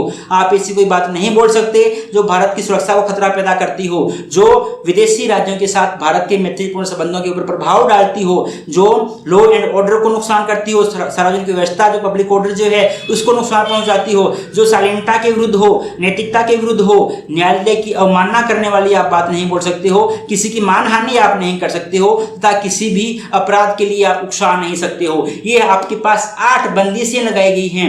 इन 8 बंदिशों के तहत रह के ही आप किसी भी तरह की बोलने की आपको आजादी दी जा सकती है। आपने बहुत बार देखा होगा कि कोई रैलियां करने के लिए जाते हैं, वो कह दिया जाता है परमिशन लीजिए, और जो परमिशन लेने के लिए वो अप्लाई करते हैं तो उनको कह दिया जाता है कि आपके द्वारा दिए गए भाषण से हमें इस बात की युक्त संभावना है कि दंगे भड़क सकते हैं, अपराध हो सकता है, तो हम आपको ऐसा करने की परमिशन नहीं दे सकते। वो यही हमारे पास जो 8वां पॉइंट है ना, किसी अपराध के लिए उकसाना। तो हमें ऐसा लग सकता है कि आपकी जो भाषण है वो किसी व्यक्ति को अपराध के लिए उकसा सकते हैं, इसलिए हम आपको ये आज़ादी या आपको बोलने की आज़ादी छीन रहे हैं। तो ये हमारे पास दूसरा इंडेक्स था भारत के अंदर स्वतंत्रता की, जो प्रेस की स्वतंत्रता है उसके बारे में। आगे चलते हैं हम तीसरी न्यूज़ के बारे में, लाभ का पद। इंडियन पॉलिटी पढ़ें और लाभ का पद नहीं पढ़ें, ऐसा कैसे हो सकता है? लाभ का पद तो हमारे पास कहते हैं ना कि हर जगह पे हमारा पीछा करता है, साय कितना हमारा पीछा करता है। तो लाभ का पद क्या है, और ये हमेशा चर्चा के अंदर रहता है भाई। पिछले 5-7 सालों से तो मैं देखता आ रहा हूँ कि हर साल कोई ना कोई ऐसा मामला उठता है कि लाभ का पद चर्चा के अंदर रहता है, और इसीलिए हमने देखा है कि पिछले 2-3 सालों से यूपीएससी लगातार लाभ के पद पे क्वेश्चन पूछे जा रही है। चर्चा के अंदर क्यों है? हाल ही में क्यों चर्चा के अंदर आ गया? हाल ही में चुनाव आयोग ने झारखंड के मुख्यमंत्री जो भी हैं उनको इस संदर्भ में नोटिस जारी किया है कि उन्होंने 2021 में खुद को ही खनन पट्टा देकर लाभ का पद धारण किया है। तो वहां के जो मुख्यमंत्री हैं उन्होंने खुद को ही खनन का पट्टा जारी कर दिया था कि हम वहां पे उत्खनन कर सकते हैं। तो चुनाव आयोग ने माना कि आपने अपने आप को ही खनन का पट्टा जारी कर दिया है। खनन का पट्टा मतलब कि आप खनन कर सकते हो, आपको लाइसेंस दे दिया है, और आपने यदि लाइसेंस ले लिया तो इसका मतलब है आप लाभ के पद पे आ गए हो। यदि आपने लाभ का पद धारण कर लिया तो क्यों न आपके खिलाफ एक्शन लिया जाए, क्योंकि आप जानते हो कि संवैधानिक पद के ऊपर बैठा हुआ कोई भी अधिकारी, कोई भी संवैधानिक पदाधिकारी लाभ का पद धारण नहीं कर सकता। ये पॉलिटी में आपने बहुत अच्छे से पढ़ा है। इसलिए कहा उन्होंने, सुप्रीम चुनाव आयोग ने, कि आपने जनप्रतिनिधि कानून के जो प्रावधान है उनका उल्लंघन किया है, और आपको क्यों नहीं, नोटिस जारी किया है, नोटिस जारी पूछा है कि आपको क्यों नहीं हटा दिया जाए। अब लाभ का पद होता क्या है, देखो उनको क्या किया जाएगा क्या नहीं किया जाएगा, जब किया जाएगा हम तब देखेंगे। और इसको जो खनन का पट्टा जारी किया गया इसको लाभ का पद माना जाता है नहीं माना जाता, वो हम बाद में चर्चा करेंगे जब उनको हटा दिया जाएगा। हिस्ट्री बता देता हूं कि आज तक बहुत से मुख्यमंत्रियों ने, बहुत से मिनिस्ट्रियों ने ऐसा किया है कि अपने आप को ही खनन का पट्टा जारी किया है, या ऐसा भी हुआ है कि मुख्यमंत्री ने अपने किसी मंत्री के नाम या अपने किसी विधायक के नाम खनन का पट्टा जारी किया है। लेकिन जब जब ये मामला सुप्रीम कोर्ट में पहुंचा है, सुप्रीम कोर्ट ने पट्टा जारी करने को लाभ का पद नहीं माना है। सुप्रीम कोर्ट के पुराने डिसीजन जो है वो मैं आपको बता रहा हूं, लेकिन हर मामला अपने आप में एक नई उम्मीद लेके आता है, नई होप लेके आता है, और सुप्रीम कोर्ट को हमने हजारों बार देखा है अपने ही डिसीजन को बदलते हुए। तो इसका डिसीजन क्या आएगा, हम जल्दबाजी में ऐसा नहीं कह सकते कि उनको जो नोटिस दिया गया है वो सही दिया गया है, गलत दिया गया है, या हम जल्दबाजी के अंदर ये भी नहीं कह सकते कि इन्होंने जो काम किया वो लाभ के पद वाला काम किया या नहीं किया है। ये भविष्य की गोद के अंदर है, भविष्य के अंदर छुपा हुआ है, और भविष्य के अंदर सुप्रीम कोर्ट जो भी डिसीजन देगा उसके ऊपर हम दोबारा से चर्चा करेंगे। लेकिन लाभ के पद का मामला है, इसलिए लाभ का पद हमारे लिए क्या हो जाता है, इंपॉर्टेंट हो जाता है। अब बात करते हैं कि यार लाभ के पद का जो कंसेप्ट है वो आया कहां से, ये कहां से बात आ जाती है। अब लाभ का पद धारण नहीं करोगे, लाभ का पद धारण नहीं करोगे, इस कंसेप्ट के पीछे का लॉजिक क्या है। यदि हम इस कंसेप्ट के पीछे का लॉजिक समझ जाएंगे ना, फिर हमें ये समझ आएगा कि हाँ इसलिए आपको ये धारण नहीं करना। लॉजिक क्या कहता है, ध्यान से देखना, समझने की कोशिश करना। विधायिका के सदस्य के रूप में सांसद तथा विधायक सरकार को उसके काम के लिए जवाबदेह ठहराते हैं। ध्यान से देखना, गवर्नमेंट कोई भी काम करती है, चाहे गवर्नमेंट ऑफ इंडिया की हम बात करें चाहे गवर्नमेंट ऑफ स्टेट की बात करें, गवर्नमेंट कोई भी काम करती है तो गवर्नमेंट से हम तो सीधा नहीं पूछ सकते ना आप क्या काम कर रहे हो, या कोई योजना लेके आई है तो हर एक आम आदमी तो सीधा पूछ नहीं सकता भी आप क्या काम कर रहे हो। तो गवर्नमेंट से पूछता कौन है कि आपने जो काम किया है उसका क्या बना, आपने योजना लेके आई थी उसका फायदा हुआ नुकसान हुआ।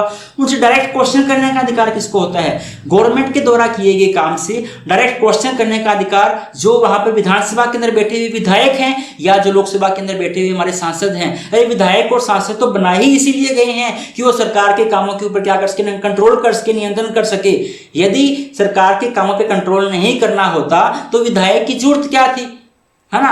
ये कह दिया जाता कि ठीक है विधायक चुन लो, आप विधायक चुन लिए गए, जिस पार्टी की सरकार है उसकी सरकार चुन लो, उनके 15-20 मंत्री बन गए तो 15-20 मंत्री बन गए, वो सरकार चलाएंगे, बाकी विधायक बैठो घर पे, आपको क्या काम जरूरत है यहाँ आने की। अरे उनको पार्लियामेंट के अंदर या उनको असेंबली के अंदर बुलाया ही इसलिए जाता है कि गवर्नमेंट ऑफ इंडिया ने या गवर्नमेंट ऑफ स्टेट ने जो भी काम किए हैं उसका लेखा जोखा आप मांग सको, सेशन इसलिए तो बुलाए जाते हैं। तो यही तो कहा है इन्होंने कि जो सांसद है और विधायक है वो जवाबदेही निश्चित करते हैं भारत सरकार की या राज्य सरकारों की कि आप क्या कर रहे हैं। अब ध्यान से देखिए, एक तरफ सांसद का काम या विधायक का काम यह है कि सरकार से प्रश्न पूछना।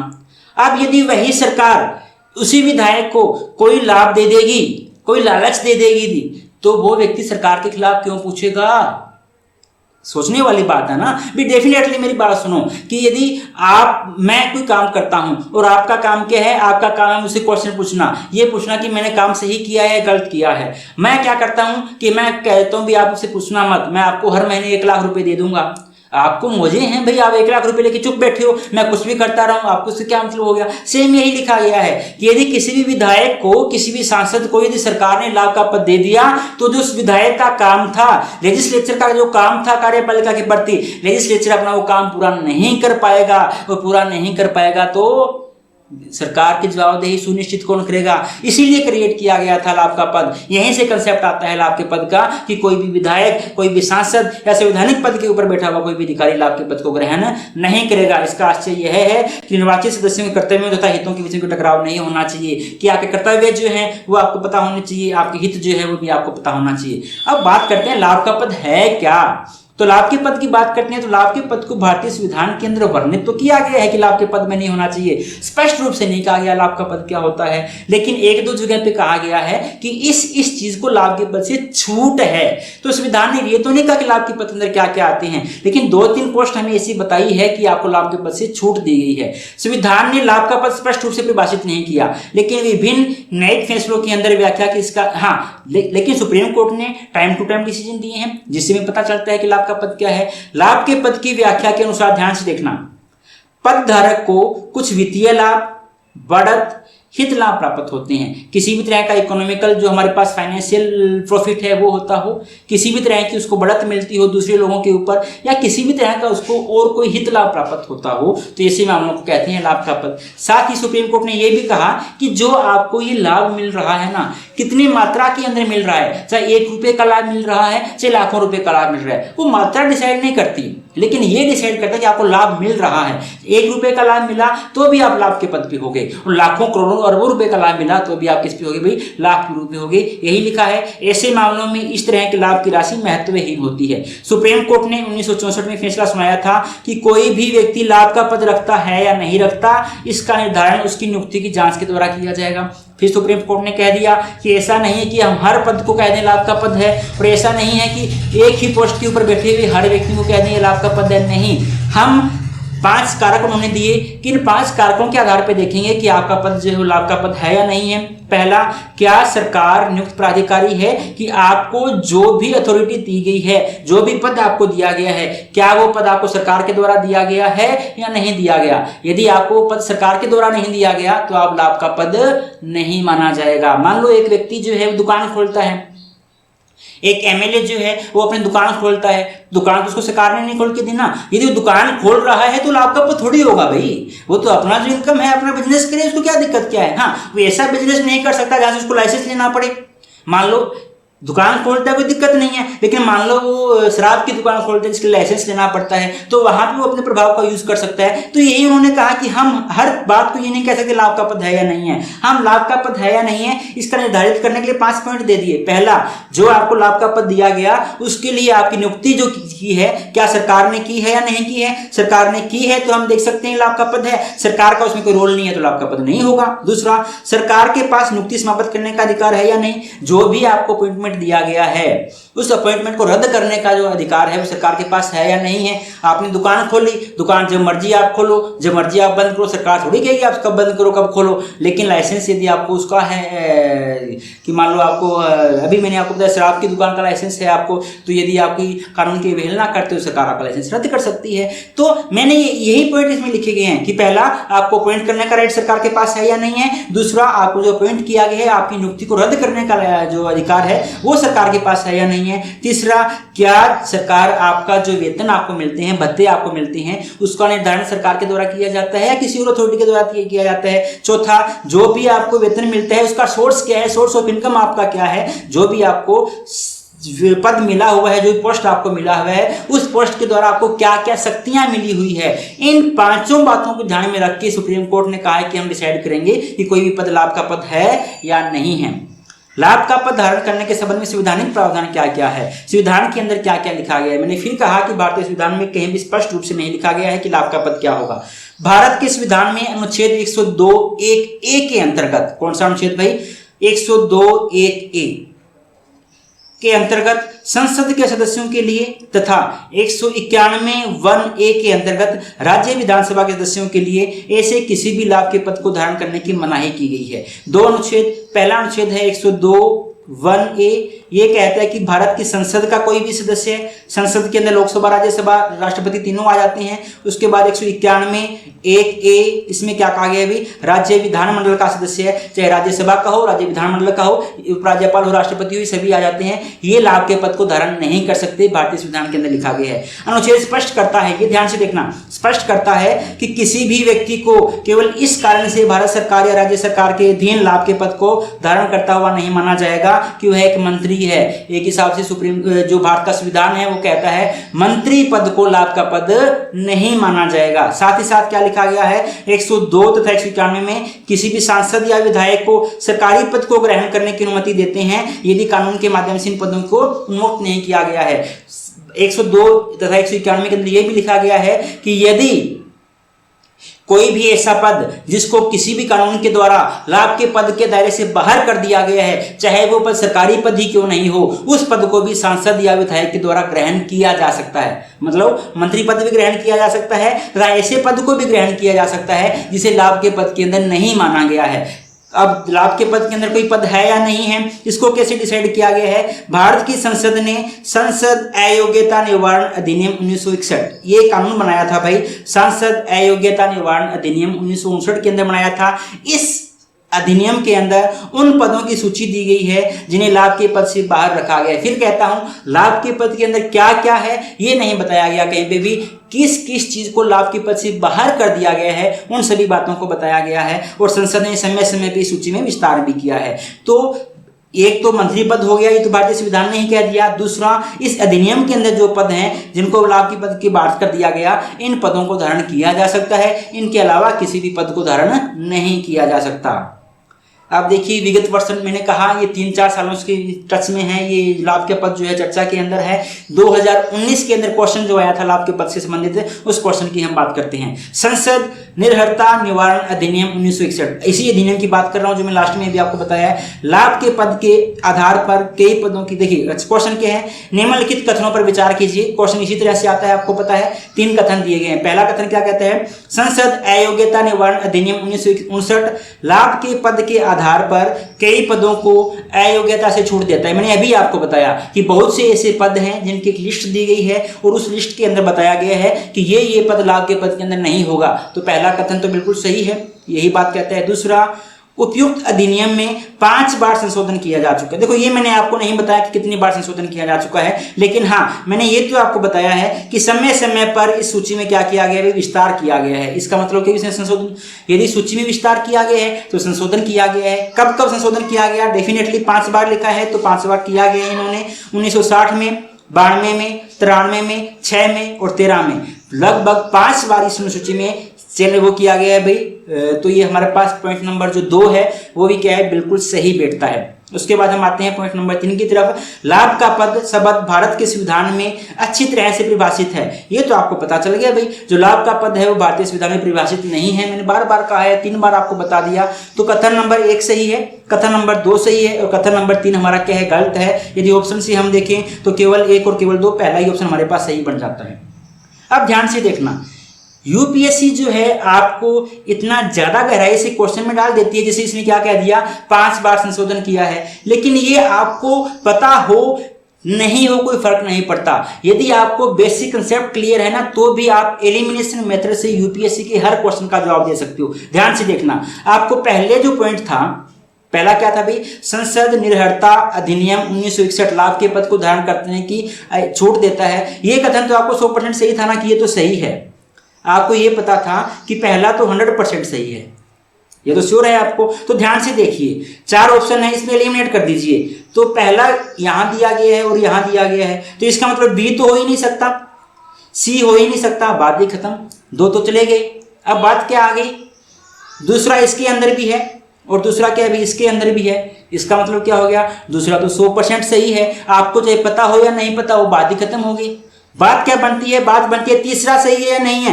तीसरा फिर से हमारे पास बेसिक कंसेप्ट है। तीसरा आपको पता है भारतीय संविधान में परिभाषित नहीं किया गया, ये भी आपको पता था। तो जो फैक्ट दिए जाते हैं ना, यूपीएससी उन फैक्ट पे ज्यादा कंट्रोल नहीं करती है, फोकस नहीं करती है। उन फैक्ट का आप अल्टरनेट वे से, जिस तरह से मैंने आपको बताया, अल्टरनेट वे से आप आंसर निकाल सकते हो। फैक्ट के बिना भी आपको पता चल सकता है कि बड़ी बात नहीं है। तो तीसरा यदि गलत है तो ये गलत हो गया। हमारे पास ऑप्शन कौन सा सही हो गया, ये सही हो गया। यूपीएससी के 90% से भी ज्यादा क्वेश्चन आप इस एलिमिनेशन मेथड से सही कर सकते हो। यदि आपको 5 के 5 कंसेप्ट, जो स्टेप, जितने भी आप कथन दिए गए हैं, सारे स्टेटमेंट आपको नहीं भी आते हैं, उनमें से 1-2 स्टेटमेंट नहीं आता, कोई बड़ी बात नहीं है। एलिमिनेशन मेथड आपकी 100% सहायता करता है। अब चलते हैं आगे। यूएस रोब नाम वेड केस 1973।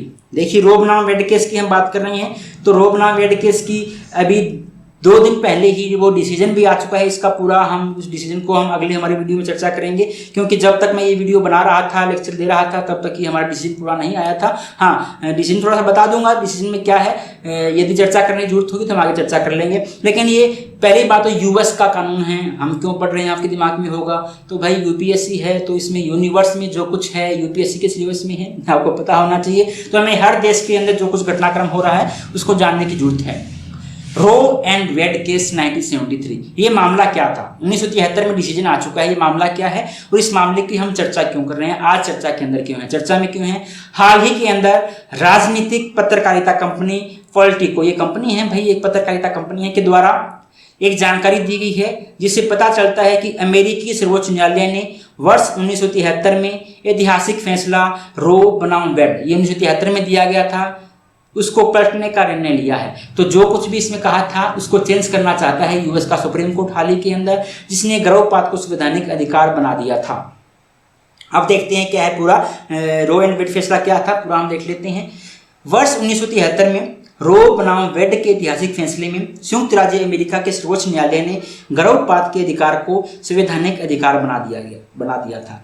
तो रो एंड वेड मामले में कहा था कि एक लिमिट दे दी गई थी कि आप इस लिमिट तक, इस समय सीमा तक आप गर्भपात करवा सकते हो, अबॉर्शन करवा सकते हो। तो अबॉर्शन का राइट जो आपका था एक संवैधानिक अधिकार बना दिया गया था इस फैसले के द्वारा, जो दुनिया भर के अंदर गर्भपात कानूनों के लिए बेंचमार्क स्थापित हो गया था। ऐसा नहीं था कि हर एक अबॉर्शन को क्या बना दिया गया, लीगल बना दिया गया हो। हर अबॉर्शन को लीगल नहीं बनाया गया था, कुछ कंडीशंस थी। क्या कंडीशन थी हम आगे देखते हैं। उन्हीं कंडीशन के साथ ही उन्होंने कहा था कि यदि ये कंडीशंस आपके साथ हैं तो इन कंडीशन के तहत आप क्या करवा सकते हो, भी अबॉर्शन करवा सकते हो। Abortion is now your constitutional right. इस मामले में अमेरिकी सर्वोच्च न्यायालय ने कई राज्यों में गर्भपात को अवैध करने वाले, इससे पहले अमेरिका के अंदर बहुत से राज्य, अमेरिका के अंदर हर राज्य का अपना अपना कानून है, हर राज्य का अपना अपना संविधान है। आप जानते हो 50 के लगभग वहाँ राज्य हैं। तो अमेरिका के अंदर हर राज्य का अपना अपना कानून था और बहुत से राज्य ऐसे थे जिन्होंने अपने अपने राज्य के अंदर अपने कानून के तहत गर्भपात को या अबॉर्शन को लीगली बैन किया हुआ था, असंवैधानिक घोषित किया हुआ था। तो जैसे ही सुप्रीम कोर्ट में अमेरिका के डिसीजन आता है तो जो कानून ऐसे थे जो गर्भपात को कंप्लीटली बैन कर रहे थे वो क्या हो गए थे, भी रद्द हो गए थे।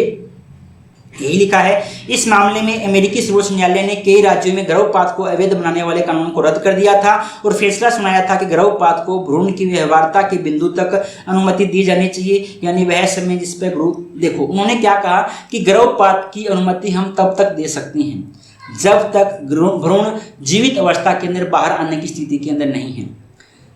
यदि भ्रूण इतना विकसित हो गया है कि अब यदि वो बाहर आता है तो जीवित अवस्था के अंदर आएगा तो उसकी परमिशन नहीं दी जा सकती। यदि भ्रूण अब तक इतना विकसित नहीं हुआ है कि यदि वो बाहर आ जाता है तो जीवित रह सके, यदि इतना विकसित नहीं हुआ है तो उसको परमिशन नहीं दी जा सकती। और इसी व्यवस्था को कहा जाता है भ्रूण की व्यवहारिता। भ्रूण की व्यवहारिता की अवस्था क्या है कि वह टाइम पीरियड जिसके बाद यदि बच्चे का जन्म हो जाए तो जीवित पैदा हो सकता हो, भ्रूण इतना विकसित हो गया है। रो एंड के जब फैसला जब आया था 1973 के अंदर, तब ये माना गया था कि 7 महीने का बच्चा यदि पैदा होता है तो जीवित रह सकता है। इसलिए उन्होंने कहा था कि 28 सप्ताह तक हम आपको परमिशन देते हैं कि आप अबॉर्शन करवा सकते हो। लेकिन आज के टाइम में यदि हम बात करते हैं तो मेडिकल ने बहुत तरक्की कर ली है, दवाइयों ने तरक्की कर ली है और इससे हमारे पास इक्विपमेंट्स अवेलेबल हैं कि यदि बच्चा 6 महीने या 6 महीने से थोड़ा कम 24 सप्ताह या 23 या 24 सप्ताह का बच्चा भी यदि पैदा होता है तो उसको भी जीवित रखा जा सकता है। तो आज के टाइम में यदि मैं मानता हूं रो एंड वेड की फैसले को यदि वैलिड माने तो 23 से 24 सप्ताह, मैं यूएस की बात कर रहा हूं, इंडिया की बात नहीं कर रहा। आप इस मामले को ध्यान में रखते हो कि इंडिया में ये मत सोच लेना कि इंडिया में इतनी ही परमिशन है, नहीं, इंडिया में क्या है हम आगे देखेंगे। तो यूएस का जो रो एंड वेड मामला था उसमें कहा गया था कि आप 7 महीने तक के भ्रूण को, 7 महीने से छोटी उम्र के भ्रूण को आप अबॉर्शन करवा सकते हो। लेकिन जैसे जैसे दवाइयों का विकास हुआ वैसे वैसे कहा गया कि आप 23 या 24 सप्ताह के भ्रूण को अबॉर्ट करवा सकते हो। उससे बड़ा भ्रूण है तो उसको अबॉर्ट नहीं करवाया जा सकता। भ्रूण की व्यवहारिता के अवसर के बिंदु को उस रूप में देखा जा सकता है जिस पर महिला के अधिकारों को अजन्मे भ्रूण के अधिकारों से अलग किया जा सकता है। सेम वही बात कि जब बच्चा पैदा हो सकता है, जीवित बच्चा पैदा हो सकता है, तो जीवित जब बच्चा पैदा हो सकता है तो उसके अधिकार अलग होंगे और महिला के अधिकार अलग होंगे। दुनिया भर में गर्भपात कानून इस समय सीमा पर भरोसा करते हैं, लेकिन गर्भपात का विरोध करने वाले लोगों का तर्क है कि यह एक मनमानी समय सीमा है जिसे कानून के माध्यम से अदालतों ने अपनाया है। ठीक है, दोनों का अलग विचार है। लगभग कानून कहते हैं कि समय सीमा ठीक है, 7 महीने या 6 महीने की समय सीमा ठीक है, लेकिन जो कानून के विशेषज्ञ हैं या जो इसका विरोध करने वाले हैं, डॉक्टर लोग हैं, वो कहते हैं कि मनमानी रूप से थोप दी गई समय सीमा है। अब बात करते हैं वर्तमान में क्या मामला सामने आया है। वर्तमान में मामला सामने आया है कि एक मिसिसिपी वहां का जो राज्य है उसने कानून बनाया है और उस कानून को सुप्रीम कोर्ट में चुनौती दी गई है। कानून क्या बनाया है भाई? वर्ष 2018 में मिसिसिपी राज्य ने 1973 के फैसले को सीधी चुनौती देते हुए 15 सप्ताह के बाद के अधिकांश गर्भपात पर प्रतिबंध कर दिया। देखिए यहाँ क्या कहा गया भाई, 6 महीने या 23 या 24 मतलब 23 मान लो आप कम से कम माने तो 23 सप्ताह से छोटे भ्रूण को आप अबॉर्ट करवा सकते हो। इसे भ्रूण को, बड़े से भ्रूण को आप अबॉर्ट नहीं करवा सकते हो। लेकिन इन्होंने क्या कह दिया, इन्होंने कह दिया 15 सप्ताह तक का। उन्होंने कह दिया 15 सप्ताह के बाद यदि आप भ्रूण को अबॉर्ट करवाओगे तो क्या हो जाएगा भी, आपके ऊपर एक्शन लिया जाएगा। तो जो ये टाइम पीरियड था 15 से 23 तक का, ये जो पुराना कानून है या जो सुप्रीम कोर्ट डिसीजन है ये तो यहाँ पे अलाउ करता है, लेकिन जो मिसिसिपी ने कानून बनाया है वो वहाँ पे अलाउ नहीं करता। इसलिए मिसिसिपी के कानून को क्या किया गया था, सुप्रीम कोर्ट में चैलेंज किया गया था और सुप्रीम कोर्ट ने माना इस बात को कि जो मिसिसिपी का कानून है वो सही है और हमें भ्रूण की अबॉर्ट की जो हमने स्वतंत्रता दे दी गई थी कि आप 24 या 23 सप्ताह तक या पहले 28 सप्ताह तक आप अबॉर्ट करवा सकते हो, अब हम ऐसा नहीं करने देंगे। और हाल ही में अमेरिका के सुप्रीम कोर्ट ने ये भी कह दिया कि 15 सप्ताह तक ही आप अबॉर्ट करवा सकते हो, उसके बाद आप अबॉर्शन नहीं करवा सकते हो। ये अमेरिका का फैसला है, इंडिया का इसमें कोई लेना देना नहीं है। भारत के अंदर यदि बात करते हैं, भारत में गर्भपात संबंधी कानून क्या कहते हैं। भारतीय दंड संहिता, आप जानते हो भारत में अपराध की सबसे बड़ी संहिता, अपराध का सबसे बड़ा कानून भारतीय दंड संहिता 1860 में बनाया गया लॉर्ड मैकाले के द्वारा। भारतीय दंड संहिता 1857 की धारा 312 के तहत गर्भधारण एक अपराध है। इंपॉर्टेंट है भाई, आईपीसी की धारा 312 याद रखनी पड़ेगी आपको। आईपीसी 312 के तहत यदि अबॉर्ट कोई भी व्यक्ति करवाता है तो आईपीसी 312 के तहत उसको क्या माना गया भाई, एक अपराध माना गया है। उसके बाद हमारे पास बहुत से कानून बनाए गए हैं। Medical termination of pregnancy, medical termination of pregnancy act, जिसको हम कहते हैं MTP एक्ट 1971, इसमें भी और इसके संशोधन हमें किए गए हैं। वो संशोधन भी इसको क्या बनाते हैं भाई, अपराध बनाते हैं। इसमें क्या लिखा गया है, हमारे इंडिया के अंदर क्या है भाई, जो MTP एक्ट है उसमें कहा गया कि 20 सप्ताह तक भ्रूण का आप क्या करवा सकते हो भाई, अबॉर्शन करवा सकते हो। वो भी कब, जब हमारे पास क्या हो, असाधारण परिस्थितियां हो। साधारण परिस्थितियों में अबॉर्शन नहीं करवाया जा सकता। असाधारण परिस्थितियों के अंदर 20 सप्ताह तक क्या करवाया जा सकता है, अबॉर्शन करवाया जा सकता है, एक डॉक्टर से सलाह लेने के बाद। कि भाई वैसे तो इंडिया के अंदर एक दिन के बच्चे का भी अबॉर्शन नहीं करवाया जा सकता। यदि आपने एक दिन के बच्चे का भी, एक दिन तो प्रैक्टिकली पॉसिबल नहीं है ना, एक हिसाब से मैं कह दूं 1 महीना या 2 महीना जब आपको पता चलता है कि प्रेग्नेंट हो और अबॉर्शन करवाना चाहते हो तो आप नहीं करवा सकते हो। यदि अबॉर्शन करवाना है तो कम से कम आपको एक डॉक्टर की सलाह लेनी पड़ेगी। डॉक्टर भी कौन सा, जो रजिस्ट्री के डॉक्टर हो या सरकारी डॉक्टर हो। एक डॉक्टरों को रजिस्ट्रेशन करवाना पड़ता है, भारतीय डॉक्टर अधिनियम के तहत रजिस्ट्रेशन करवाना पड़ता है। उस अधिनियम के तहत पंजीकृत यदि कोई भी डॉक्टर है, यदि उस डॉक्टर ने आपको अपने लेटर हेड पे लिख के दे दिया कि आप अबॉर्शन करवा सकते हो और आपके साथ ये दिक्कत है, तभी आप अबॉर्शन करवा सकते हो। और कब तक दे सकते हैं ऐसा लिख के, वो 20 सप्ताह तक, 20 सप्ताह का मतलब लगभग 5 महीने तक वैसा हमें लिख के दे सकता है। लेकिन विशेष परिस्थितियां यदि होती है, जैसे कि गर्भवती महिला, बलात्कार की शिकार महिला हो, अनाचार की शिकार महिला हो, यदि ऐसी विशेष परिस्थितियां हैं तो उस स्थिति के अंदर 24 सप्ताह तक क्या दिया जा सकता है भी, छूट दी जा सकती है अबॉर्शन की। लेकिन ये छूट तब दी जाएगी जब आप 2 रजिस्ट्री के डॉक्टरों के द्वारा क्या पूछोगे, मंजूरी लोगे। 20 सप्ताह तक एक डॉक्टर की मंजूरी, 20 से लेकर 24 के बीच में यदि आपको जाना है तो कम से कम आपको 2 डॉक्टरों की मंजूरी लेनी पड़ेगी। और यदि इससे ज़्यादा की यदि आप बात करते हो तो इससे ज़्यादा की छूट आपको दी जाएगी। कब दी जाएगी, भ्रूण के अंदर कोई विशेष प्रकार की विकलांगता आ गई हो, उसके बारे में यदि आप अबॉर्शन करवाना हो, या कुछ ऐसा आ गया हो, भ्रूण सड़ना शुरू हो गया हो, गलना शुरू हो गया हो, उसकी वजह से अम्लीयता बनने लगी हो, सारीयता बनने लग गई हो, प्रेगनेंसी में दिक्कत आ रही हो, या उसकी वजह से भ्रूण की वजह से माता की जान को खतरा हो, तो ये विशेष परिस्थितियां हैं। तो इन परिस्थितियों के अंदर कोई भी समय सीमा निर्धारित नहीं की गई है, किसी भी समय पे अबॉर्शन करवाया जा सकता है। लेकिन इसके लिए क्या है, इसके लिए एक मेडिकल बोर्ड बनाया जाएगा। 5 सदस्य होंगे उस मेडिकल बोर्ड के अंदर। मेडिकल बोर्ड बनाया जाएगा, मेडिकल बोर्ड अपनी रिपोर्ट देगा कि अबॉर्शन करवाना बहुत ही जरूरी है। यदि अबॉर्शन नहीं करवाया गया तो माता की जान को खतरा है। उस परिस्थिति के अंदर कोई भी समय सीमा नहीं है, किसी भी लिमिट तक क्या करवाया जा सकता है, अबॉर्शन करवाया जा सकता है। इसी प्रकार से एक हमारे पास एक्ट है PCPNDT, पूर्व गर्भाधान निदान तकनीक, कुछ ऐसा इस एक्ट का नाम है। उसके अंदर कहा गया है, स्पष्ट रूप से कहा गया है, भ्रूण की जांच, भ्रूण का लिंग जांच करना क्या भी कानूनी अपराध है। आप किसी भी मेडिकल स्टोर के ऊपर जाते हो, लेबोरेटरी के ऊपर जाते हो, हॉस्पिटल के अंदर जाते हो तो वहाँ पर आपको लिखा हुआ मिलेगा कि भ्रूण की लिंग जांच करना कानूनी प्रतिबंध है। यदि कहीं भी भ्रूण की लिंग जांच करते हुए कोई भी पाया जाता है तो उसके खिलाफ धारा इसके तहत एक्शन लिया जाएगा, और यदि कोई भी हमें सूचना देगा तो उसको इतना इनाम भी दिया जाएगा। तो इंडिया के अंदर 20 सप्ताह तक परमिशन दी गई है, लेकिन एक डॉक्टर की सलाह पे 24 सप्ताह तक बलात्कार की जो शिकार महिला बच्चियां हैं, यदि वो पीड़ित हो जाती हैं या वो प्रेग्नेंट हो जाती है तो उनको 24 सप्ताह तक परमिशन है। लेकिन 2 डॉक्टर की सलाह पे यदि भ्रूण के अंदर कोई ऐसी कॉम्प्लिकेशन आ गई है जिससे माता की जान को खतरा पैदा हो सकता है तो उसमें कोई समय सीमा नहीं है। लेकिन मेडिकल रिपोर्ट, जो मेडिकल बोर्ड जो गठित किया जाएगा उसकी सलाह के ऊपर ही ऐसा किया जा सकता है। अब हम चलते हैं अगली न्यूज की तरफ। जम्मू कश्मीर परिसीमन। परिसीमन का मतलब होता है जो भी आपके संसदीय क्षेत्र हैं, जो भी आपके लोकसभा क्षेत्र है, उनकी जो बाउंड्री है, बाउंड्री को घटाना, बाउंड्री को बढ़ाना, चेंज करना, उसको कहा जाता है परिसीमन। तो हाल ही के अंदर आप जानते हो जम्मू कश्मीर स्पेशल राज्य हुआ करता था, विशेष राज्य हुआ करता था, उसको हटा दिया गया। जम्मू कश्मीर के 2 टुकड़े कर दिए गए, जम्मू कश्मीर अलग जम्मू अलग बना दिया गया, कश्मीर अलग बना दिया, आप जम्मू कश्मीर अलग बना दिया गया, लद्दाख अलग बना दिया गया और कह दिया गया जम्मू कश्मीर के अंदर विधानसभा होगी। तो पहले जो जम्मू कश्मीर जो पूरा हमारे पास राज्य था उसकी विधानसभा थी और लद्दाख के अंदर नहीं होगी, जम्मू कश्मीर में होगी, तो विधानसभा का परिसीमन करना जरूरी था। इसलिए वहां का परिसीमन करने के लिए 6 मई को वहां पे बनाया गया था, परिसीमन आयोग बनाया गया था और हाल ही के अंदर उस परिसीमन आयोग ने अपनी अंतिम रिपोर्ट प्रस्तुत कर दी है, उसने परिसीमन कर दिया है। हो सकता है निकट भविष्य के अंदर हमें उस परिसीमन के तहत वहां पे चुनाव भी देखने को मिले।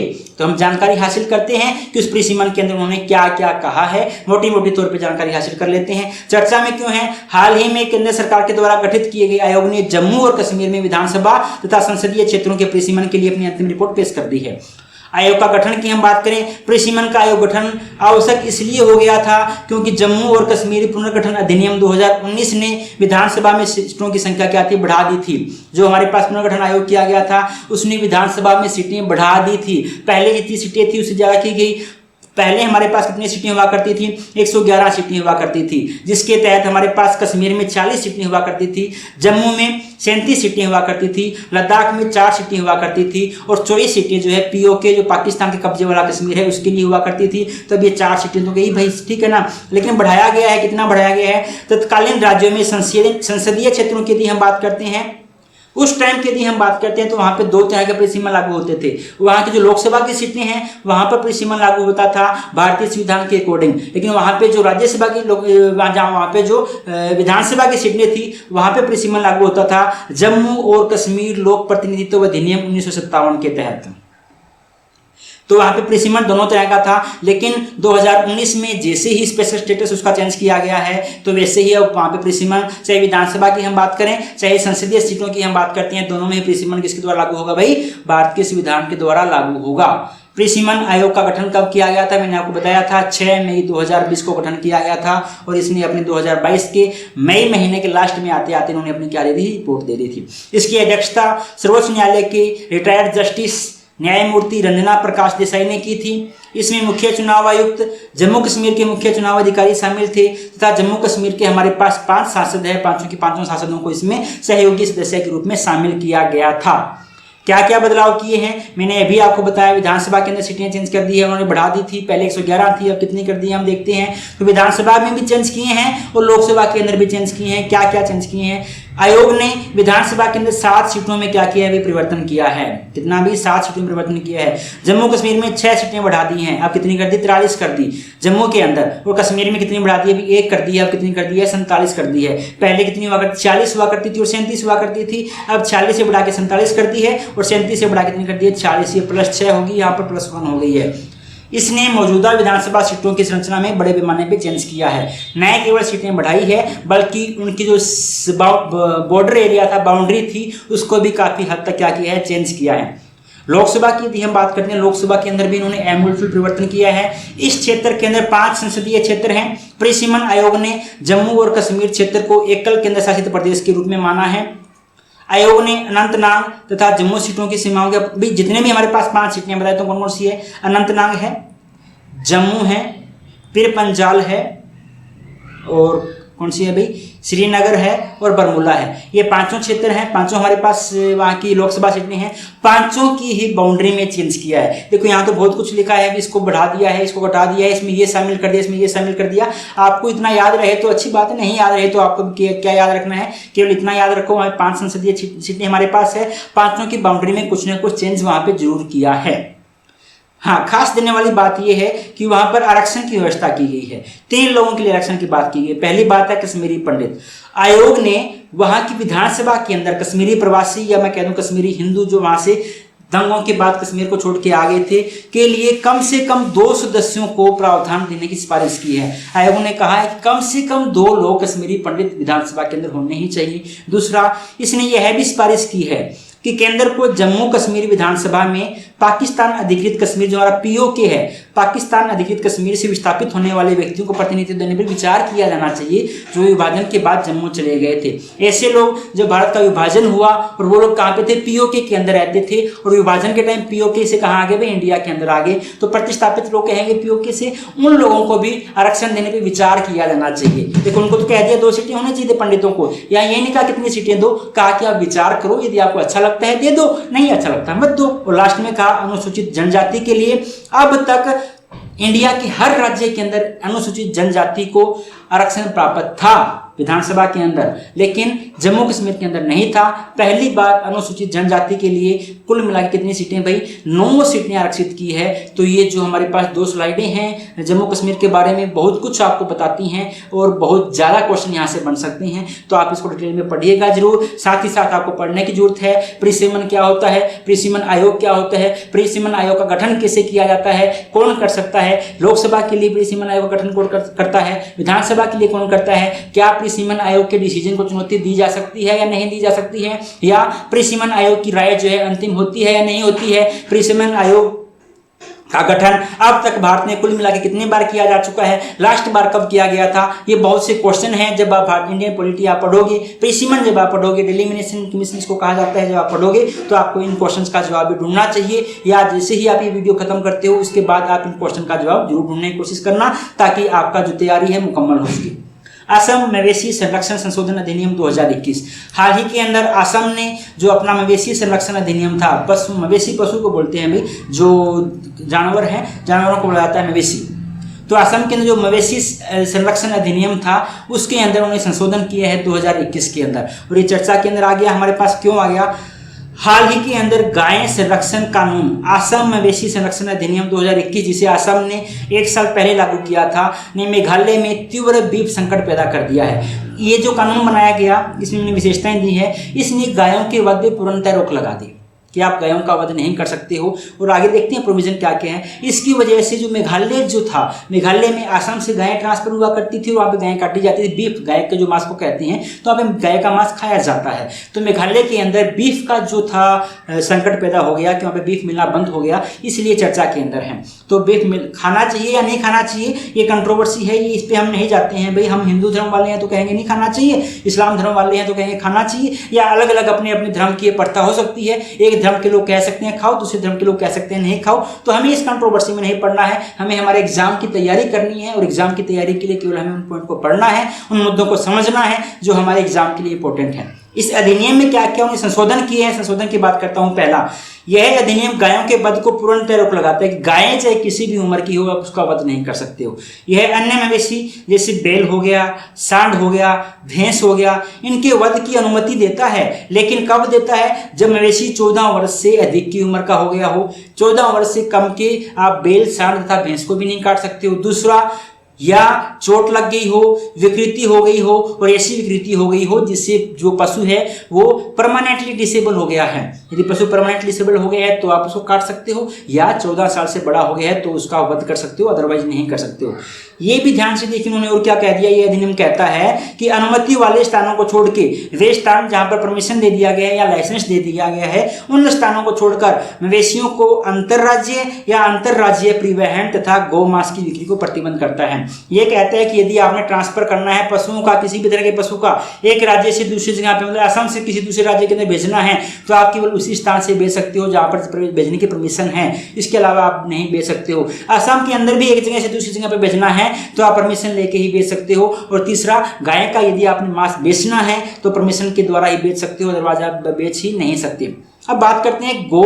देखो मैंने अभी कहा कंट्रोवर्सी रहती है कि यार गाय की मांस भी, बहुत से लोग ऐसे कहते हैं कि खाना हमारा अधिकार है, जीने की लाइफ जो आर्टिकल 21 है उसके तहत राइट टू लाइफ और right to choice of food, ये हमारा क्या फंडामेंटल राइट है कि हम क्या खाएं, हमें कानून थोड़ी बताएगा क्या खाएं। बहुत से लोग इसे आर्ग्यूमेंट देते हैं, लेकिन गाय के वध के ऊपर प्रतिबंध लगाना कहाँ तक संभव है या भारतीय संविधान में क्या प्रोविजन दिए गए हैं उनके बारे में यदि हम चर्चा करें तो कहते हैं कि संविधान के तहत राज्य के नीति निर्देशक सिद्धांत आर्टिकल नंबर 14(8) में क्या कहा गया है, राज्य पूरा अनुच्छेद लिखा गया 48 में क्या लिखा गया है, राज्य कृषि तथा पशुपालन को आधुनिक तथा वैज्ञानिक तर्ज पर संगठित करने का प्रयास करेगा, नस्लों में सुधार के लिए कदम उठाएगा, गायों, देखो वर्ड लिखा हुआ है स्पेशल, गायों, बछड़ों तथा अन्य दुधारी पशुओं के वध पर रोक लगाएगा तथा पशु मसौदा तैयार करेगा। तो यहाँ लिखा गया है कि राज्य की ड्यूटी होगी गायों के, बछड़ों के तथा जो दुधारू पशु हमारे पास है उनके वध पे रोक लगाएगा। इसलिए यदि कोई भी गवर्नमेंट ऐसा कानून बना के आती है कि गायों का वध नहीं करना है तो संवैधानिक रूप से सत्य होगा, संवैधानिक रूप से सही होगा। इसी क्रम में 20 से ज्यादा राज्यों ने मवेशियों, गायों, बैलों तथा सांड तथा भैंसों के वध को क्या किया है भाई, सीमित स्तर तक प्रतिबंधित करने के लिए कानून बनाए हैं। न्यायपालिका क्या कहती है इस बारे में, ये तो संविधान क्या कहते हैं हमने पढ़ लिया। अब हम बात करते हैं जुडिशरी क्या कहती है। समय के साथ इन राज्य कानूनों के तहत निषेध की सीमा सर्वोच्च न्यायालय के द्वारा निर्धारित की गई है। कानून तो राज्यों ने अपने हिसाब से बना लिए, लेकिन समय समय पर जब चैलेंज किया गया तो सुप्रीम कोर्ट ने उनकी जो टाइम लिमिट दी गई थी कि आप इतनी उम्र तक इनका वध कर सकते हो नहीं कर सकते हो, उसमें जरूर सुप्रीम कोर्ट ने हस्तक्षेप किया है। जैसे अभी हमने देखा ना, 14 साल से बड़े पशु को काट सकते, छोटे को नहीं काट सकते। इसी तरह से सुप्रीम कोर्ट ने क्या किया है, इनका टाइम जो लिमिट है उसको निर्धारित जरूर किया है। मध्य प्रदेश का कानून 1949 का, बिहार का 1955 का, यूपी का 1955 का कानून जो है, इसमें मवेशियों के वध पे तुरंत रोक लगा दी गई थी। बाद में सुप्रीम कोर्ट ने इन कानूनों को जांच करते हुए सुप्रीम कोर्ट ने कहा कि मवेशियों के वध के ऊपर प्रतिबंध यदि आप लगाते हो कि यदि कंप्लीटली आप कह देते हो पशुओं को आप काट ही नहीं सकते, जो कसाई लोग जो हैं, जो पशुओं को काटने का ही काम करते हैं, मांस का ही काम करते हैं, उनके व्यापार या पैसे को अभ्यास करने का मौलिक अधिकार, क्योंकि भारत में मौलिक अधिकार है ना, आप किसी भी तरह का बिजनेस करो, स्वतंत्रता आपको दी गई है, तो ये उन लोगों के मौलिक अधिकार का हनन है, इसलिए आप तुरंत प्रतिबंध नहीं लगा सकते। हालांकि सुप्रीम कोर्ट ने यह जरूर माना कि गायों के वध के ऊपर तुरंत प्रतिबंध लगाया जा सकता है, क्योंकि संवैधानिक रूप से मान्य है। बैल, सांड, भैंस के वध के ऊपर प्रतिबंध केवल एक निश्चित मात्रा तक ही लगाया जा सकता है, या उसकी उपयोगिता, जैसे कि दूध देते हैं तो आप ये कह दो कि जब तक भैंस दूध देती है तब तक आप वध नहीं कर सकते, भैंस ने दूध देना वध कर दिया, वध कर सकते हो। या जब तक प्रजनन के लिए ये क्या है अवेलेबल है, भैंस हो गए, सांड हो गए, बैल हो गए, जब तक ये प्रजनन के लिए योग्य हैं तब तक आप इनका वध नहीं कर सकते, जब ये प्रजनन के लिए अयोग्य हो जाएंगे तब वध कर सकते हो। सुप्रीम कोर्ट का ये कहना है, भाई मैं मेरा विचार नहीं कह रहा हूँ, ये सुप्रीम कोर्ट के विचार आपको बता रहा हूँ। तो सुप्रीम कोर्ट ने कहा गाय का वध जो है उसको आप कंप्लीटली प्रतिबंधित कर सकते हो, कोई दो राय नहीं है, संविधान में लिखा हुआ है, लेकिन आप अन्य पशुओं के ऊपर पूर्णतः प्रतिबंध नहीं लगा सकते। आपके पास लिमिट है कि आपको कोई समय सीमा निर्धारित करनी पड़ेगी। इसके लिए आप ये कह सकते हो कि जो उनकी उपयोगिता है उसके आधार पर आप समय सीमा का निर्धारण कर सकते हो। वर्ष 1994 के अंदर गुजरात ने सभी उम्र के सांड तथा बैलों के वध पर रोक लगा दी थी। 1994 के अंदर सुप्रीम कोर्ट ने भी क्या किया भाई, 2005 में सुप्रीम कोर्ट ने कह दिया कि 7 न्यायाधीशों की बेंच ने कहा कि जो यहाँ का जो कानून है उसने जो बुल या सांड जो है या बेल है इनके वध पे जो रोक लगाई है पूर्णतः संवैधानिक है और प्रतिबंध को करार रखा। सुप्रीम कोर्ट कुछ भी डिसीजन ले सकता है भाई, ये उसकी मर्जी है। हाल ही के कुछ वर्षों के अंदर छत्तीसगढ़, मध्य प्रदेश, महाराष्ट्र, हरियाणा, कर्नाटक जैसे राज्यों ने सभी उम्र के सांडों तथा बैलों के प्रतिबंध के ऊपर के वध पे प्रतिबंध लगा दिया था। क्यों लगा दिया था? क्योंकि सुप्रीम कोर्ट ने 2005 में डिसीजन दे दिया था भाई कि गुजरात ने जो प्रतिबंध लगाया है, बैल तथा सांड जो भी हैं उनको आप नहीं मार सकते। सुप्रीम कोर्ट ने कह दिया सही है, क्योंकि देखो ध्यान से देखना, इन्होंने इसलिए कहा है क्योंकि गायों, बछड़ों तथा दुधारी पशुओं के वध पे रोक लगाएगा। सुप्रीम कोर्ट ने कह दिया तो बछड़े ही है, चाहे सांड हो चाहे बैल हो, बछड़े ही हैं। तो सुप्रीम कोर्ट ने अपना इंटरप्रिटेशन किया और कह दिया कि गुजरात ने जो कहा है कि आप किसी भी उम्र के सांड को नहीं मार सकते, सही है भाई। और उसी आधार पर बाद में अलग अलग राज्यों ने कानून बनाए, उन्होंने भी कह दिया आप किसी भी उम्र के सांड तथा बैल का भी वध आप नहीं कर सकते हो। गाय संरक्षण के लिए अलग अलग पहल की गई है, कौन कौन सी की गई है ये भी आपसे पूछा जा सकता है। राष्ट्रीय गोकुल मिशन, गोकुल ग्राम, पशु संजीवनी, राष्ट्रीय बोबाइन उत्पादकता मिशन। यदि आपको इनके बारे में एक एक दो लाइन जानने का मौका मिले तो आप जान सकती हैं, क्योंकि ये हमारे टॉपिक से संबंधित था तो मैंने आपको बता दिया कि ये एक्स्ट्रा जानकारी भी आप हासिल कर सकती हो, तो करना चाहिए आपको, वरना कानून के बारे में जो कुछ था वो मैंने सब कुछ बता दिया। और आज की हम अपनी वीडियो की अंतिम खबर की तरफ जा रहे हैं, वैवाहिक बलात्कार। वैवाहिक बलात्कार हमेशा से ही चर्चा का विषय रहा है, आज से नहीं रहा है। वैवाहिक बलात्कार का मतलब क्या है? क्या क्वेश्चन हमेशा उठता है, क्या एक पति के द्वारा अपनी पत्नी का बलात्कार किया जा सकता है या नहीं किया जा सकता? क्योंकि हम देखते हैं कि भारतीय दंड संहिता की धारा है 375। धारा 375 क्या कहती है? धारा 375 के अंदर बताया गया है कि बलात्कार है क्या। बलात्कार को परिभाषित किया गया है। उसमें मोटे मोटे तौर पे बता दूं कि यदि किसी भी स्त्री के साथ कोई भी पुरुष शारीरिक संबंध बनाता है और वो शारीरिक संबंध स्त्री की इच्छा के विरुद्ध बनाए गए हैं, स्त्री की सहमति के विरुद्ध बनाए गए हैं, जबरदस्ती बनाए गए हैं, तो उसको बलात्कार कहा जा सकता है। मोटे मोटे तौर पे मैंने 375 की बात कही है। तो वहाँ दो बातें हमारे सामने आती है कि स्त्री की इच्छा और स्त्री की सहमति, यदि इनके विरुद्ध यदि आप शारीरिक संबंध बनाते हो तो वो क्या होते हैं, बलात्कार की परिभाषा के अंदर आते हैं। अब क्वेश्चन उठता है कि यदि एक पति अपनी पत्नी के साथ उसकी इच्छा और सहमति के विरुद्ध यदि संबंध स्थापित करता है तो क्या वो बलात्कार होना चाहिए या नहीं होना चाहिए, ये हमेशा से चर्चा का विषय रहा हुआ है। लेकिन भारतीय जो उसी आईपीसी 375 के अंदर 2 अपवाद दिए गए हैं, उसका जो 2 अपवाद हैं दोनों हम चर्चा करेंगे। दूसरे अपवाद के अंदर ऐसा लिखा गया है कि यदि 15 साल से बड़ी उम्र की कोई भी पत्नी है और उस पत्नी के साथ यदि कोई भी पति शारीरिक संबंध बनाता है, चाहे उसकी इच्छा हो या नहीं हो, तो उसको बलात्कार नहीं माना जाएगा। तो मैं कह दूं कि भारत में वैवाहिक बलात्कार की मान्यता नहीं दी गई है और इसीलिए हमेशा ये चर्चा का विषय रहता है और time to time Supreme Court के अंदर ऐसे मामले भी आते रहते हैं कि आप वैवाहिक बलात्कार को परमिशन दो, कि ऐसा थोड़ी होना चाहिए भी कोई अपनी इच्छा से जब मर्जी चाहे संबंध बना ले, तो ऐसा नहीं होना चाहिए। इसलिए क्या है भी बार बार डिस्प्यूट का विषय रहा है। हम देखते हैं हाल ही के अंदर चर्चा में क्यों रहा है। हाल ही में दिल्ली उच्च न्यायालय ने भारतीय दंड संहिता आईपीसी में वैवाहिक बलात्कार को प्रदान किए गए अपवाद, जो मैंने अभी बताया 375 का जो अपवाद नंबर 2 है, उसमें कहा गया है कि पति अपनी पत्नी की सहमति से बनाए चाहे असहमति से बनाए, ये है कि 15 साल से बड़ी होनी चाहिए, वो बलात्कार नहीं होगा। चुनौती को क्या दी गई थी भी, इस अपवाद को क्या दिया गया था भी, चुनौती दी गई थी। अदालत ने धारा 375 के अपवाद की संवैधानिकता को चुनौती देने वाली 4 याचिकाओं पर सुनवाई की है।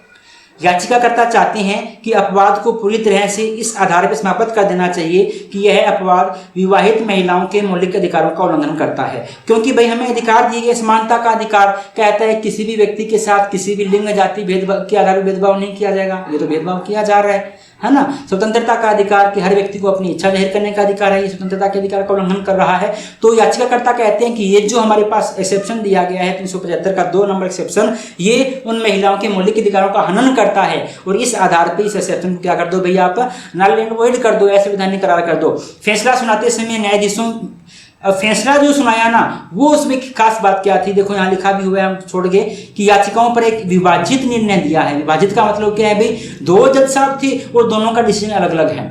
पहले जज साहब ने कुछ और कह दिया, दूसरे ने कुछ और कह दिया, दोनों का डिसीजन यदि अलग अलग हो जाए या बराबर मात्रा के जो विभाजित निर्णय केवल जो द्विसदनीय बेंच होती है उसी में दिया जा सकता है। उससे बड़ी बेंच जो है वो 3, 5, 7 इसी तरह की होती है। जो ड्यूल बेंच होती है उसमें ही 2 जज होते हैं, तो वहीं पर विभाजित निर्णय की संभावना हमारे पास होती है। तो 2 जज साहब थे, एक ने कह दिया कि अपवाद सही है, दूसरे ने कह दिया अपवाद गलत है, चर्चा के अंदर इसलिए आ गया। फैसला सुनाते समय न्यायाधीशों में से एक ने भारतीय दंड संहिता 375 के अपवाद नंबर 2 को खारिज कर दिया, उन्होंने कह दिया कि गलत है, और दूसरे ने क्या कह दिया भी ये क्या है, सही है। तो दोनों ने अलग अलग डिसीजन दे दिया। यदि विभाजित निर्णय आ जाता है तो उसके बाद निर्णय जाता है बड़ी बेंच के पास। यहाँ पे 2 जज साहब थे, अब ये निर्णय कहाँ जाएगा, उसी हाई कोर्ट की 3 सदस्यीय बेंच के पास जाएगा, या इस निर्णय को सुप्रीम कोर्ट के अंदर भी चैलेंज किया जा सकता है। दोनों ही ऑप्शन होते हैं। तो विभाजित निर्णय जो होता है वो कभी मान्य नहीं होता, अब उस निर्णय के ऊपर आगे एक्शन लिया जाता है। अब हम चर्चा करते हैं आईपीसी की धारा 375 क्या कहती है। तो मैंने अभी आपको बताया आईपीसी की धारा 375 उन कृत्यों को, उन कार्यों को परिभाषित करती है जो एक पुरुष के द्वारा किए जाते हैं जिसे बलात्कार माना जाता है। हालांकि यहाँ पे 2 अपवाद भी दिए गए हैं। पहला अपवाद क्या कहता है, पहला अपवाद कहता है कि यदि चिकित्सा प्रक्रियाओं के लिए किसी भी तरह का काम किया जाता है तो उसे बलात्कार नहीं माना जाए। यदि कोई डॉक्टर मान लो आपका मेडिकल चेकअप करता है और मेडिकल चेकअप करने के दौरान वो कोई एक्शन लेता है, मेडिकल चेकअप करने के दौरान चिकित्सा प्रक्रिया का हिस्सा यदि वो जो भी एक्शन किया गया है वो चिकित्सा प्रक्रिया का हिस्सा है तो उसे बलात्कार नहीं माना जाएगा। पहला अपवाद ये कहता है, ये हमारे पास है अपवाद नंबर 1। और दूसरा अपवाद हमारे पास क्या कहता है कि किसी भी पुरुष के द्वारा अपनी पत्नी के साथ संभोग या यौन कृत्य को यदि पत्नी की उम्र 15 साल से कम नहीं है तो बलात्कार नहीं माना जाएगा। ये मैं आपको समझा चुका हूँ। यही वो पॉइंट हमारे पास है, यही अपवाद हमारे पास है जो वैवाहिक बलात्कार को इंडिया के अंदर मान्यता नहीं देता है। वैश्विक स्तर की यदि हम बात करते हैं तो एमनेस्टी इंटरनेशनल के आंकड़े कहते हैं कि 185 देशों के आंकड़े उसके पास है, उसमें से 77 देश लगभग 42% ऐसे हमारे पास हैं जो वैवाहिक बलात्कार को अपराध मानते हैं, और बाकी जो देश है हमारे पास वो वैवाहिक बलात्कार को अपराध नहीं मानते हैं। वैवाहिक बलात्कार को अपवाद मानने से संबंधित मुद्दे हमारे पास कौन कौन से हैं या चर्चा का विषय क्यों रहता है, या मैं कहूँ विवाद की विषय जो है हमारे पास तर्क वितर्क के जो सब्जेक्ट है वो कौन कौन से। पहला हमारे पास है महिलाओं के मूल अधिकारों के खिलाफ, ये मैंने अभी आपको बताया। वैवाहिक बलात्कार को अपवाद मानना। अनुच्छेद नंबर 21 जो प्राण तथा दैहिक स्वतंत्रता का अधिकार है। अनुच्छेद 14 जो समानता का अधिकार है, जिसे मौलिक अधिकारों में निहित व्यक्तिगत स्वायत्ता, गरिमा, लैंगिक समानता आदि अधिकारों का क्या करता है, तिरस्कार करता है। महिलाओं को अपने शरीर से संबंधित निर्णय लेने से दूर करता है तथा उन्हें एक साधन के रूप में प्रस्तुत करता है। ये भी बात है ना, भी मेरे बॉडी के डिसीजन तो मैं खुद लूंगा, मैं कोई चीज थोड़ी कि मेरी बॉडी के डिसीजन को दूसरा ले लेगा। ये क्या है, महिलाओं के मौलिक अधिकारों का हनन हो रहा है। दूसरा, न्यायिक प्रणाली की निराशाजनक स्थिति। ये आप जानते हो कि भारत के अंदर जो न्यायिक प्रक्रिया है बहुत लंबी चलती है, निराशाजनक परिस्थिति है, डिसीजन आते आते कई साल लग जाते हैं। भारत में वैवाहिक बलात्कार के मामले अभियोजन की दर कम होने के कई कारण बताए गए हैं। 3 कारण बताए गए हैं। पहला मामला, सोशल कंडीशनिंग तथा कानूनी जागरूकता कम होती है, इस वजह से रिपोर्ट ही कम हो पाती है। दूसरा, राष्ट्रीय अपराध रिकॉर्ड ब्यूरो डाटा हासिल करता है, उसका तरीका सही नहीं है, वो हर तरह के डाटा को एकत्रित नहीं कर पाता है। और तीसरा, न्याय की लंबी प्रक्रिया है, जिस वजह से क्या है भाई, न्याय के लोग न्यायालय में जाने से पहले ही बाहर ही समझौता करना क्या करते हैं भाई, ठीक समझते हैं। तो ये हमारे पास जून महीने का जो पहला हमारे पास जून महीने की पहली वीडियो हम लेके आए करंट अफेयर की। इंडियन पॉलिटी के बारे में जो वीडियो थी उसमें हमने चर्चा की। आज हमने क्या क्या जाना, एक बार दोबारा देखते हैं। सबसे पहले जाना दिल्ली के अंदर विधायी शक्तियों में जो टकराव है उसके बारे में हमने जानने की कोशिश की। उसके बाद हमने क्या जाना, प्रेस जो स्वतंत्रता सूचकांक है उसके बारे में जाना। फिर जाना लाभ का पद क्या है और क्या डिस्प्यूट है। फिर जाना रो एंड वेड केस जो गर्भपात के बारे में बात करता है। फिर जाना हमने जम्मू कश्मीर के परिसीमन के बारे में। फिर जाना असम का जो हमारे पास जो कानून था, पशुओं को काटने से संबंधित कानून था, उसके बारे में हमने जाना। लास्ट में हमने जाना भारत के अंदर वैवाहिक बलात्कार की क्या स्थिति है। तो मैं एक सजेशन दूंगा इसके बारे में भी, आप 375 को जो आईपीसी की धारा 375 है उसको एक बार कहीं से भी पढ़ने की कोशिश करना। यदि आपके पास आईपीसी है, अवेलेबल है, तो आप वहाँ से पढ़ सकते हो, वरना आप मेरी वीडियो देख रहे हो इसका मतलब है आपके पास इंटरनेट भी है, स्मार्टफोन भी है, आपको स्मार्टफोन चलाना भी आता है, इंटरनेट पर सर्च करना भी आता है, सब कुछ आपके पास है। तो इंटरनेट पर सर्च कीजिएगा, हिंदी में इंग्लिश में आपको PDF मिल जाएगी, वहाँ से आप 375 को पढ़ना, आपको पता चले बलात्कार को क्या क्या डिफाइन किया गया है, क्या क्या अपवाद है, क्या क्या इसके मामले में decision supreme court and high court के द्वारा दिए गए हैं। हम हमारी क्लास को यहीं पे विराम देते हैं। उम्मीद करता हूँ आपको हमारी क्लासेस पसंद आ रही होंगी। हम मिलते हैं कल फिर एक नए वीडियो के साथ, तब तक के लिए धन्यवाद।